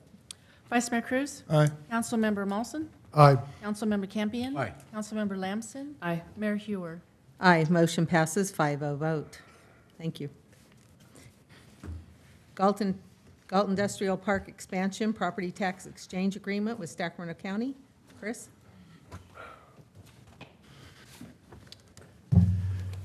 Good evening, Mayor and council members. Back again. The item you have before you is an update and a request for direction on the tax sharing agreement for the Galt Industrial Expansion Annexation Project. As you may recall, the City Council approved the industrial annexation project in October 2017. Following that council approval, we submitted an application to LAFCO. Right around that same time, we started working with Sac County on a tax sharing agreement. And at that point, it was a pretty easy negotiation with the county, because the tax sharing agreement was very similar to the Eastview Liberty Ranch tax sharing agreement, which was basically a 50-50 split of property tax. There was no sales tax or transit occupancy tax, or TOT, included in that agreement. And the City Council approved that version in December of 2017. After that council approved the agreement, county staff prepared it for presentation to the county board. As it was making its rounds in the county, it was pulled, and the item was put on hold, and a revised property tax sharing agreement was then sent to Galt for review. The revision showed a 50-50 split of the property tax that was similar to the old agreement, but it then also included a 50-50 split of future TOT, and then a 50-50 split of sales tax generated from specific uses. The uses were like car dealers, big box retailers, and then large-scale retailers on like 30 acres or more. So now the industrial annexation area is not slated for hotels or the sales generators indicated in that agreement, so it's doubtful that the revised tax sharing agreement will apply to this annexation project. However, staff opposed this new language because we did not want to start the precedent of this tax sharing and TOT, since we have other annexations on the horizon that certainly can include those type of uses mentioned in the agreement. Staff has since been negotiating with the county in an attempt to get them to honor the original agreement showing the property tax split only. In fact, city and county staff met on the issue. County staff was apologetic regarding the revision, knowing that it kind of puts us in a bind where we've already had you approve one that they have given us. But what they stated is that they are negotiating other tax sharing agreements with other cities, and they wanted all their tax sharing agreements to be similar. They also stated that the other cities, as those other cities grow, they compete with the county for tax revenue. So from that meeting, staff was tasked with providing a rationale for how Galt is different than those other cities, and why should we be treated differently. And that analysis was included in the staff report. I think that was attachment 3. The analysis basically showed that Galt's remote location differentiates us from the county cities like Folsom, Sacramento, and Rancho Cordova. Those cities are adjacent to highly developed county communities like Arden Arcade, Orangevale, Carmichael, just to name a few. So as those cities like Folsom and Sacramento expand, they compete with the county for population and sales tax revenue. Galt, on the other hand, we're an urban, suburban island in basically surrounded by county farmland. In fact, the county general plan prohibits urban and suburban uses in the county near Galt. Galt is beyond their urban services boundary. So as Galt expands our commercial base, we siphon sales tax activity away from Elk Grove and Lodi. And as you know, Lodi is not located in Sacramento County. So the bottom line is there were no county sales tax generators near Galt in which to compete. So we thought that was the argument in which they were looking for. When we submitted that to the county, they didn't disagree with anything that we had said, but they then focused on the cost of operating the criminal justice systems and the social system programs that remain in Galt and the county pays for after annexation. And they felt that the 50% property tax share did not cover those costs. So at this point, the city has a couple of options moving forward. We can agree to the revised tax sharing agreement. Since the industrial annexation is not slated to have those uses, it's doubtful that the sales tax and the TOT will apply to this project. The benefit of moving forward with the agreement would be to advance the LAFCO application for this industrial expansion project. LAFCO will not schedule the item for their board approval without a fully executed tax sharing agreement. So it's important for the annexation to actually have that completed. To address the issue on future annexations, we can require them to include an analysis or fiscal study to show the cost of the county services and then the projected property tax revenue to see where the shortcomings may be. The downside of agreeing to that tax sharing agreement at this point is, again, setting the precedent and then making it more difficult to negotiate those sales tax and TOT items in the future. Another option could be to continue to oppose the transit occupancy tax and the sales tax split. We can do that by applying pressure on the county by speaking to our county supervisor and maybe engaging other stakeholders to reach out to them as well. County staff has scheduled the revised agreement to be approved by their board, I think at the end of July. So we can also continue to oppose by showing up at the meeting and voicing our concerns to the county supervisors and hope that they agree with us and honor the original agreement rather than a revision. We can also mobilize stakeholders to kind of join us at that meeting and perhaps put pressure on the board. Another item we can use as part of the continuation to oppose that language is to try arbitration or mediation. The downside to that is it can delay the annexation process. And I know at this point, the local realtor that's been promoting the properties that are for sale has really been stating that there's some real good potential for buyers, for uses in the industrial park. And to talk about, arbitration and mediation process, I think Kimberly Hood was going to say a couple items on that. Thanks, Chris. So there is a procedure under the Revenue and Taxation Code, the provision that applies to the sharing of the property taxes. So when you do an annexation application like this, LAFCO obviously requires a tax sharing agreement. It's specific to property taxes, but obviously if you can't reach agreement on the sales tax and the TOT, then the property tax also gets hung up in that process as you negotiate the sharing of all of those.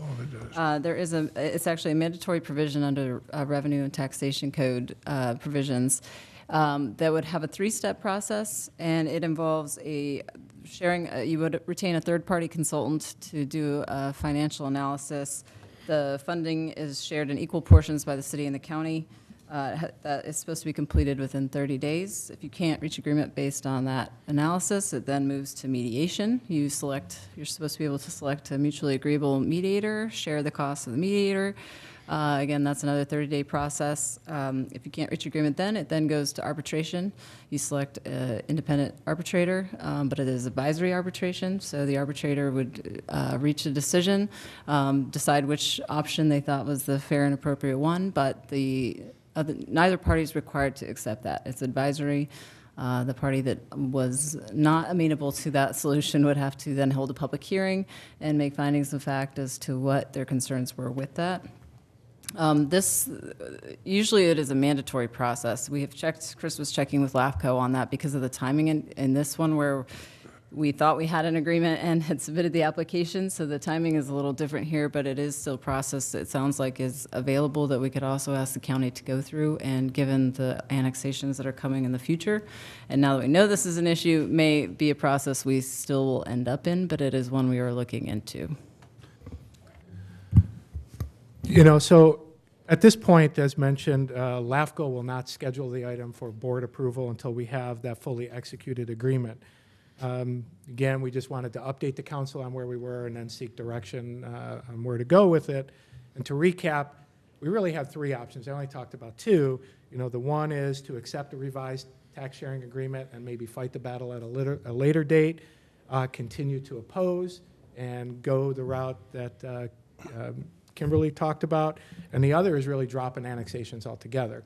Now, I'm not sure the last is, a viable option, but it is there. That would conclude staff presentation, and we'll gladly answer any questions you may have. Do we have any public comment?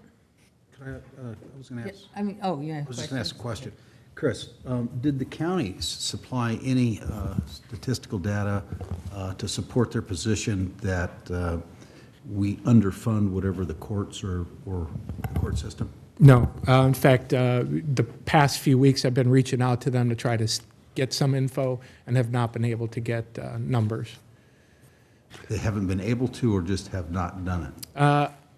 I can't say for certain, but the latter is certainly true, that they have not. So I assume they could not put that data together and did not have it. But that would have been an assumption on my part. Any further questions? They can just switch the agreement. So they're making a decision basically on a WAG. Yeah.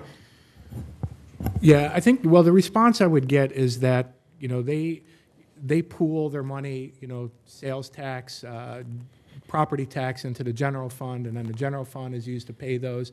And, in the larger scale, they are not, they're underfunded. So they're not unlike the city where they're, struggling to pay the bills at some point. So, they did not provide specific data breaking down Galt property tax revenue and then Galt specific cost related to those services.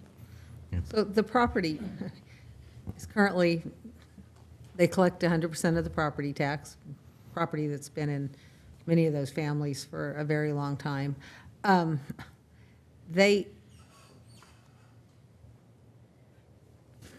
guess my question is that they're never going to develop that area. They're not going to do anything. It's outside of their service boundaries. Their general plan says that they would never develop that. We're going to have to develop it, put the infrastructure in, do the whole issue, but they want to share in the cost of all of it.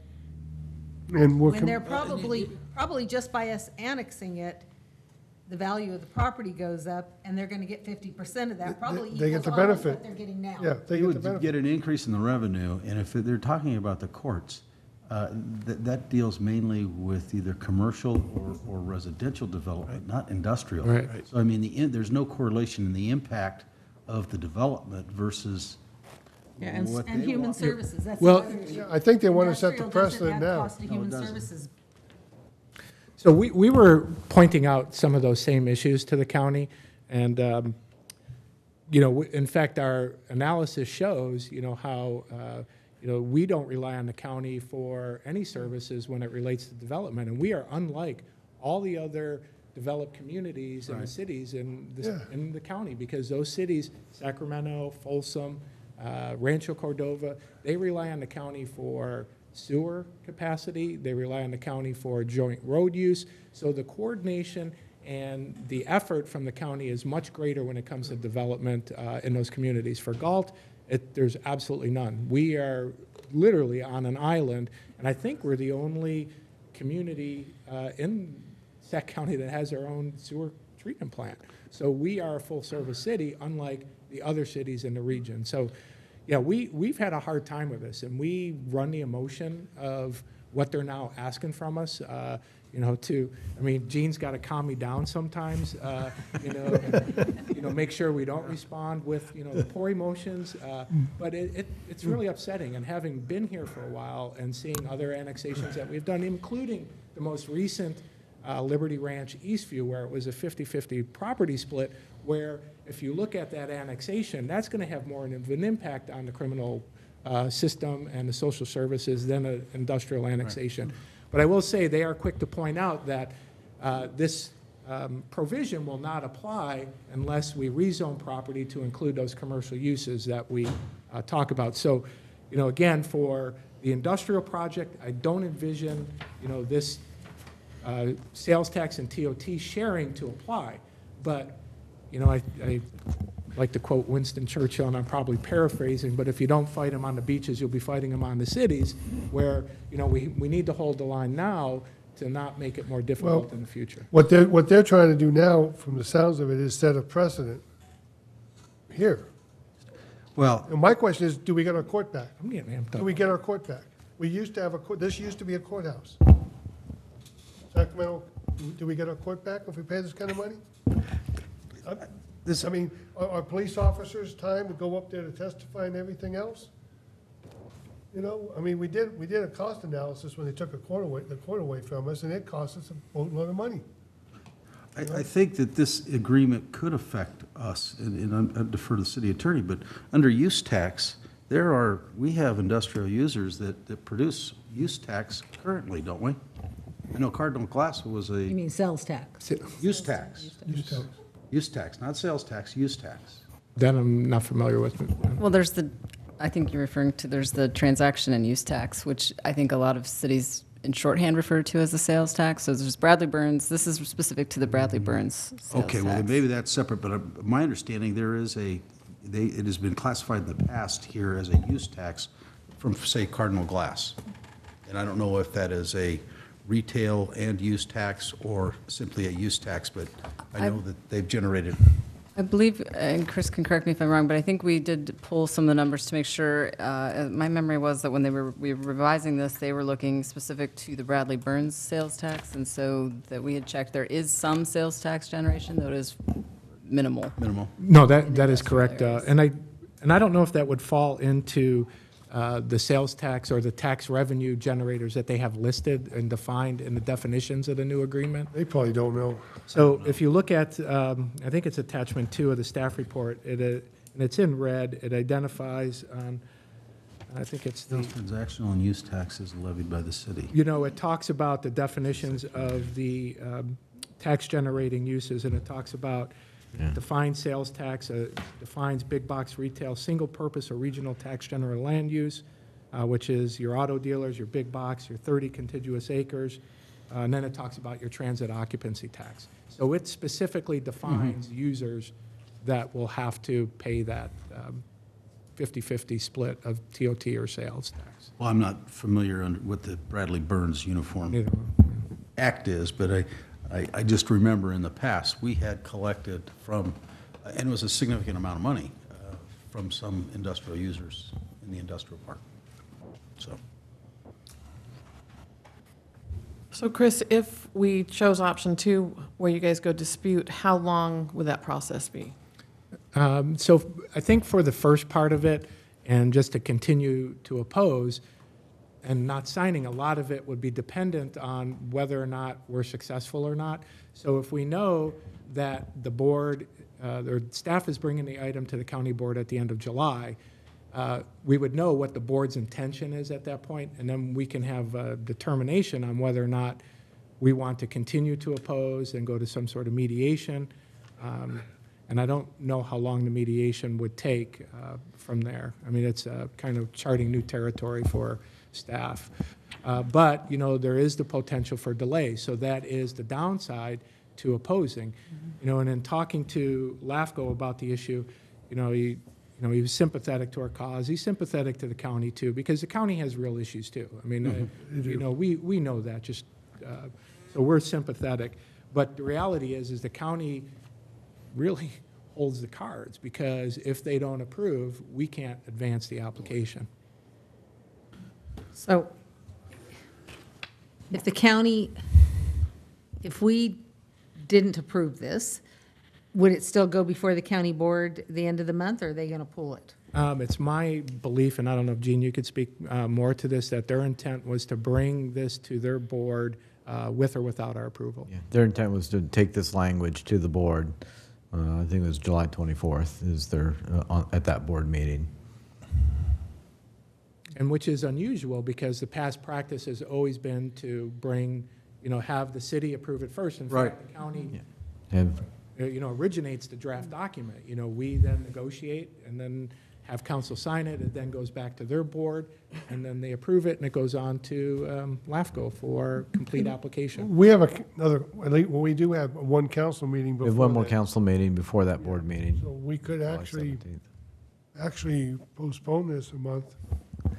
What would that Could we do? actually, yeah, that's what I was going to ask. Could we, if we continued it, If we continue it till next meeting? Continue this item to next meeting? yeah, to give us time to maybe talk with Absolutely. Mr. Natoli, or, And that's one of the reasons why we, decided to get it onto this meeting. I mean, is that possible if we do that? Absolutely. Well, what's the downside is what I guess what we're asking. Yeah, I guess I that's, think one of the options that, Chris talked about was, having, mayor, vice mayor go talk to Don Natoli, maybe even other council members talk to other board members, see if they even know or are aware of this item that's, coming before them, and, just, start talking to them. And then our other option is to go to the board meeting with, a statement of our position and see, how they vote. well, I know you and I had talked to Mr. Natoli about it. Absolutely. And I've not followed up with him I've not either. regarding that. Have you? No, I have not. So we really don't know what his response was, but I mean, Gene and I did meet with Don and talk to him about this item, and he was going to, at that point, he was not aware of it, and he was going to talk to, Well, it seems like kind of a staff-driven policy at this point. yeah, he was going I to don't talk think to the Sam board about it. is fully Yeah, on board with it it. sounds to me like the county is trying to set precedent Right. in the future now. And we're saying if we do this, we're just gonna feed into that. Well, my understanding is that Rather they than have fight the some of battle this. next time. But we already have an agreement that this body approved. Yes, So we we have something to stand on at this point, Yes. correct? Well, this body approved on December 19th, a form of agreement that we received from the county that said everything was good, and let's move forward with that agreement. Took it to the council in good faith, the council approved it, we sent it back to the county, and then we received word, basically, hey, we're gonna change, we like to change the language of the agreement, and that's what's before you tonight. And, that's, I think, our frustration, with the process, because in my opinion, it's in poor form, with changing that language, after I take it to the city council. Internal issue. And, kind of get the direction. I guess one of the ways you can kind of play this out is go to, talk to the county board supervisors, talk to Don Natoli, go to the meeting, and just see what action they take. And, Well, and also point out that, we were given an agreement that we already approved, and now staff has unilaterally made a decision to change that before it even coming to the board. I mean, that's what's frustrating. Exactly. It is. yeah. It is. My understanding is that they have some of this language in other agreements that they do with annexation. Yeah, and Chris they have that Chris in- was researching that. and- Yeah, so it's my understanding that they are bringing other tax sharing agreements to that same meeting. I know Folsom is going forward, and Folsom's, their tax sharing agreement looks just like ours. Yeah. So, and the county staff were consistent If there's one message they were consistent about sending, it was. They were that- consistent. That they wanted all the tax sharing agreements to look the same. Yeah. So they wanted no variation. But again, to me, we successfully made the case why and how Galt is different. And we are. I mean, Well, and I just think that Uh, we need this annexation. We need the jobs. We need the industrial park. We're out of space in our current industrial park. I mean, we need the annexation. And so it becomes a real, do we accept it because this is what they're doing, or do we? Yeah. I think it's worth at least a minor delay to have that discussion with the board members and maybe at the board meeting, and certainly with Don Natoli, because once the decision's made, then it's never going to change. Yeah. Right. That will be it. At least to put forward our concerns. Yeah. And in the next month, we can try and get into some statistics on, in my conversation with county staff, it was, well, you're light on, cost of district attorney, cost of probation, and, we can try and dig into those numbers. It'd be really great if we could see those numbers. What are those It would costs? be. And give us some time. And we do have time, as you said, up to the July 17th meeting. We can continue this item, bring it back at that meeting, provide a council update with direction. I can go with the mayor, we can go talk to Don Natoli. Maybe we can reach out to other board members as well and start talking to them and see, where they're at. Yeah. And one other question. If the Board of Soups are going to move forward on this the end of July, then we're not going to, when it's not going to come before LAFCO, we're not going to get a tax agreement or anything until after their meeting. Correct. So we're really not, so the business community knows. By just postponing this a month, we're not really holding anything up. We are not. And we're just giving ourselves hopefully a slightly better or more better position, much better position in arguing our case. Okay. Any further questions? Do we have any public comment? Do you have questions? I was going to ask, do we need to make a motion for the continuance? Well, I think I'd like to take public comment before Okay. we have a motion. Do you have any public comment? Okay, no public comment? You have one? We got one. You have one?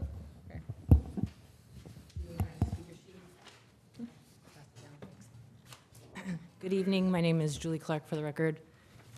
And I want to commend Mr. Arias's division for responding to this in what I feel is the most appropriate, aggressive stance. My issue is on a number of levels, and I think it seems everybody's kind of on the same page here, but I really urge caution in proceeding with this type of agreement.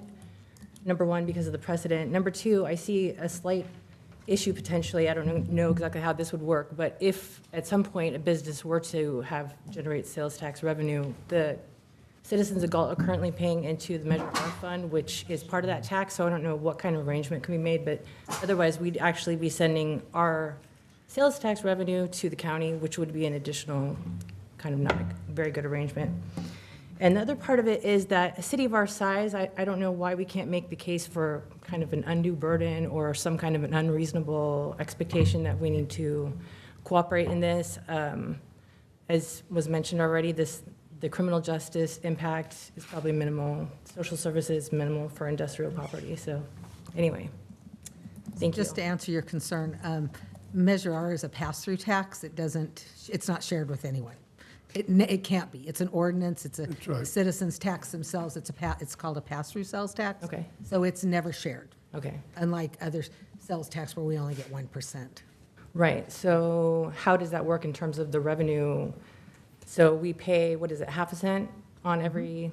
If there was any sales tax generated, we always get that 0.5%, and then we get whatever. Okay. So no matter what, that's not going to be, okay.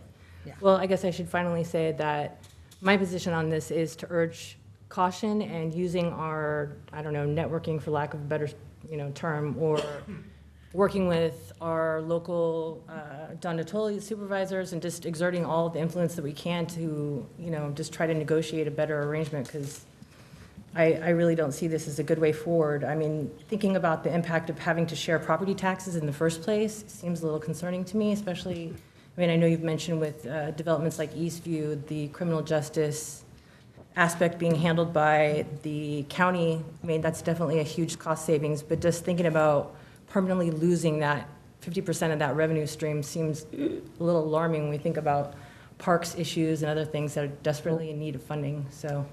Anyway. Thank you. Thank you.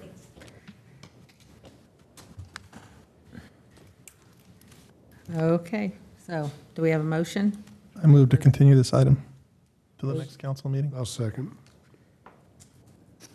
Motion by Vice Mayor Cruz, second by Councilmember Molson. Roll call vote. Vice Mayor Cruz? Aye. Councilmember Molson? Aye. Councilmember Campion? Aye. Councilmember Lamson? Aye. Mayor Hewer? Aye. Motion passes 5-0 votes. So the item will be continued to the next meeting. Culture and Recreation, Galt Joint Union High School District Special Event Sponsorship Request for fiscal year 2019. Armando?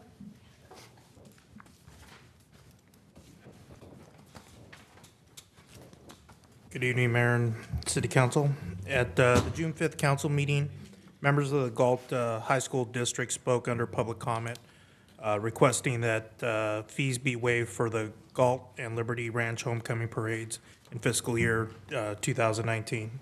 At the end of the meeting, City Council directed staff to agendize this item for consideration. The applications were turned in and they were part of the packet. They're asking for a $500 waiver and a cost for personnel in-kind contribution, but I believe it is just for the personnel cost to cover the parade. Should you approve that, last year's cost for both parades was $2,040, so that's what we'd estimate the cost for this upcoming year's parades if you approve that. I'll take any questions if you have any. Any questions? I'm just wondering, with the digital sign, could we put a notice on there for the school district, remind them? One question, if it is approved, then we will have to come back to the council with a budget amendment for this item.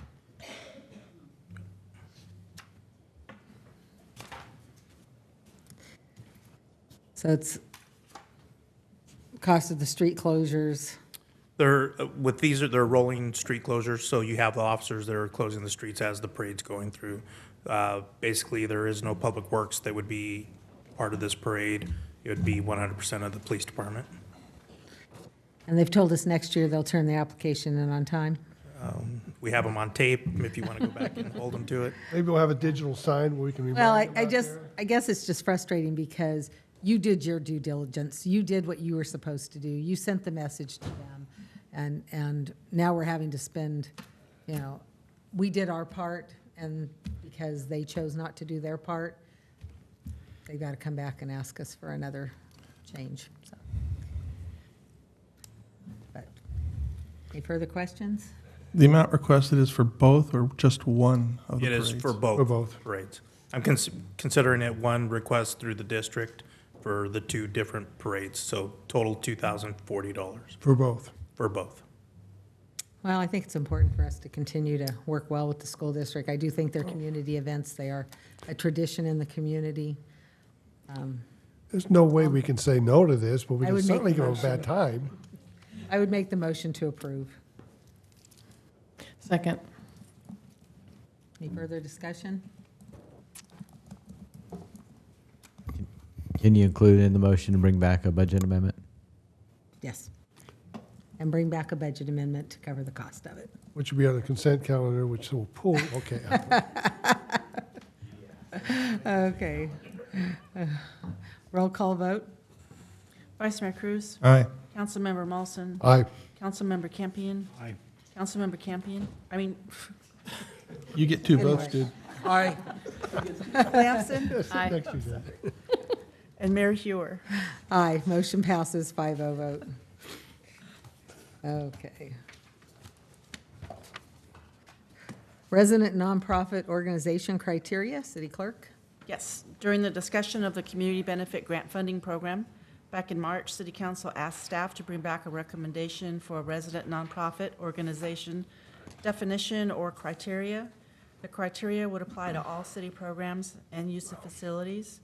The criteria would be in addition to the other eligibility requirements established by the specific program.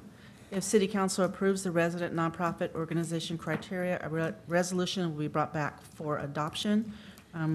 Would you like me to highlight exactly what the criteria would be? Yes? So it would be organized under, the resident nonprofit organization would be organized under the following categories. It would be a 501c 3, 4, 6, and 7, or 7, I should say. The organization would have to have a principal meeting place within the city of Galt and would have been organized or established for a minimum of 1 year preceding the request, must provide the respective meeting locations, scheduled meeting dates and times to confirm their principal meeting place. And in addition to item 2 would be, must be current on their registration with the California Secretary of State and California Attorney General, and must provide a copy of their most recent IRS tax exempt determination letter, including an IRS tax exempt status certification letter and proof on nonprofit filing with the California Secretary of State. Any questions?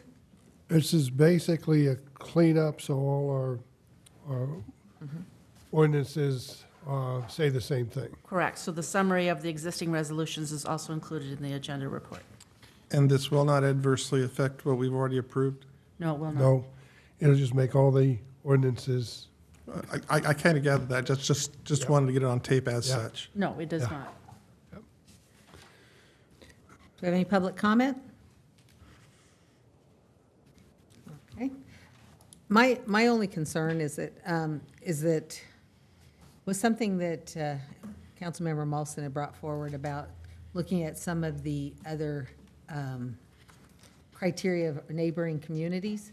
And one of the things being, because we're asking the taxpayers within the city of Galt to help fund these things, that there was some requirement in the others about having a 50% membership live within the city limits. And I thought that was an interesting criteria that was at others, but I'm fine with this, but I just think it's kind of a thought that when we're asking the citizens to fund these things, because it is the taxpayers funding it, that at least 50% of those people funding it should live in the city. This is actually only defining what a resident nonprofit organization is. You could include something similar to what you're requesting as one of the requirements for a specific program.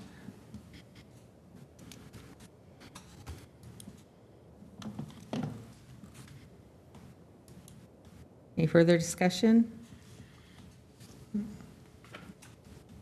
We have a motion? So moved. Second. Motion by Councilmember Lamson, second by Vice Mayor Cruz. Roll call vote. Vice Mayor Cruz? Aye. Councilmember Molson? Aye. Councilmember Campion? Aye. Councilmember Lamson? Aye. Mayor Hewer? Aye. Motion passes 5-0 vote. Next item, Measure R Independent Citizens Oversight Committee appointment. Yes. Staff is asking you to review the application and consider an appointment to the vacant position on the Measure R Citizens Oversight Committee. You received one application from Kathleen Amos, which you have included in your packet. Ms. Amos was on the original committee, the original group that helped pass Measure R was a. Yes, she was. So, This is also an appointment that's done by the entire council, so I'll need. I would move to appoint. I'll second. Motion by Councilmember Campion, second by Mayor Hewer. Call for the vote. Roll call. Vice Mayor Cruz? Aye. Councilmember Molson? Aye. Councilmember Campion? Yes. Councilmember Lamson? Aye. Mayor Hewer? Aye, motion passes 5-0 vote. I have one more last item, is to Oh. remind the community that the meeting on July 3rd has been canceled. So the next regular meeting is, July 17th. July 17th. It's in here somewhere. Comments by staff. Mark? Thank you, Mayor, Council. I'm doing my best to disrupt the traffic out there on Lincoln. You're doing it well, too. Thank you. Mission accomplished. It was a detour weekend. Yes, it was, and hopefully we're past that point. We still have a lot of items to do out there. We have A Street from the interchange all the way to the western city limits is going to get a treatment, pavement treatment, striping and such. The rest of Lincoln out from A Street to Pringle will be done. All of this about next 2 weeks. We're trying to get it done within the next week by next Tuesday. There'll be limited detours, mostly on the smaller side roads, but Lincoln will have a drive-through. You'll be able to go either direction, and same with A Street. We're just going to kind of move traffic. A little bit of delays and stuff that are going to occur, but we're looking at, as far as the street and the concrete work, next 2 weeks or less will be completed by then. Then we're going to have delay for a couple of weeks before we can start doing the permanent striping, because you got to let everything set up for a period of 2 to 4 weeks, depending on the type of striping that we're putting down. So we're getting real close to that point, and we're on schedule, under budget, moving right along. Might see some oil that's going to come off a couple of areas that we have. We'll be cleaning that up, and some of it's going to fade away with time, time being the next couple of weeks and so, but we do have some construction material that will, a little bit of dust, little things going on. 2nd Street and 1st Street got a lot of infill sidewalks, and that's going on at this time, and some really nice things out there, that it's really starting to look good. And I'll try to avoid any more downtown projects for a while. Till December, right? You have a Right. big. Well, I really appreciate the weekly updates, getting the weekly updates, so, and I know that anyone in the community that would like those can receive those also, so it's really great to be able to see each week what's the progress being made. They're doing a great job. It's really progressing quickly. So, thank you, Mark. Chris? One quick item. The Planning Commission last week recommended approval of the South Sacramento Habitat Conservation Plan. The group was in presenting to the county for approval not only of the plan, but also of the environmental documents. Planning Commission did a great job. I mean, it was a robust discussion on fees and costs, as well as the programs associated with the plan. We're expecting to bring it to council after it goes to the County Board of Supervisors, and I'm thinking the end of August for approval. So it's kind of an exciting time. We're actually getting really close, to having that plan finally approved. A meeting was scheduled for the board, but then it was canceled, and have you heard anything more? No, I'm not aware of how that went. Emily? Nothing further, thank you. Chief? I have nothing this week. Jean? I have nothing further. Thank you. Armando? I'd like to remind everybody about the IDC. It's coming up June 30th. We have the Taun Memorial Run that starts at 8 o'clock. Our IDC parade at 9:30. Our Veterans Field Music Kid Zone at 6 o'clock. And with the help of Sean Farmer, we're going to add a Touch a Tank event. The military vehicles that you'll see in the parade will be there on site, and kids will be able to climb them, sit inside them, and they'll get a little history lesson from the people that will be standing by. And then fireworks at 9:30. This year, if you download the J&M Display app, you pull up our event, and you can have music with the fireworks. So it's going to be a nice event. Hope to see you guys in the parade, and that's about it. Looking forward to it. Cora? Nothing bad, thank you. And Mayor, I actually do have one thing. I'm sorry. Go ahead. Friday is the Special Olympics Torch Run. And for those that don't know, the flame that is lit, this final destination is at UC Davis for the games. Galt Police Department lights it at the Eternal Flame, the final resting place for Kevin Taun. And then it's moved from here from Citrus Heights over to Elk Grove, where that torch is passed on to to runners from Elk Grove, and it makes it all the way up to the Capitol where there's a presentation. And then following that, it's run across the causeway and then over to UC Davis. So we initiate that flame that makes it the final place where the chief of police of UC Davis will light the big flame at the games. So. Thank you. And Chief, did I see you on TV before I came? Yes. I did. I was on TV. I was at the Capitol today. There's a new coalition for the state to help with the mental illness and the behavioral issues. It's new, groundbreaking, and so I was representing the California police chiefs today, and they asked me to fill in for one of the other chiefs to read a statement for Cal Chief, so I did. Kurt? Nothing. Paige? Nope. Tom? If anybody wants to beat a council member, I'll be in the ton run, last. Race a council member. Mark? I walk, I can't run, my knees. Donna, anything else? Okay, meeting adjourned. Thank you.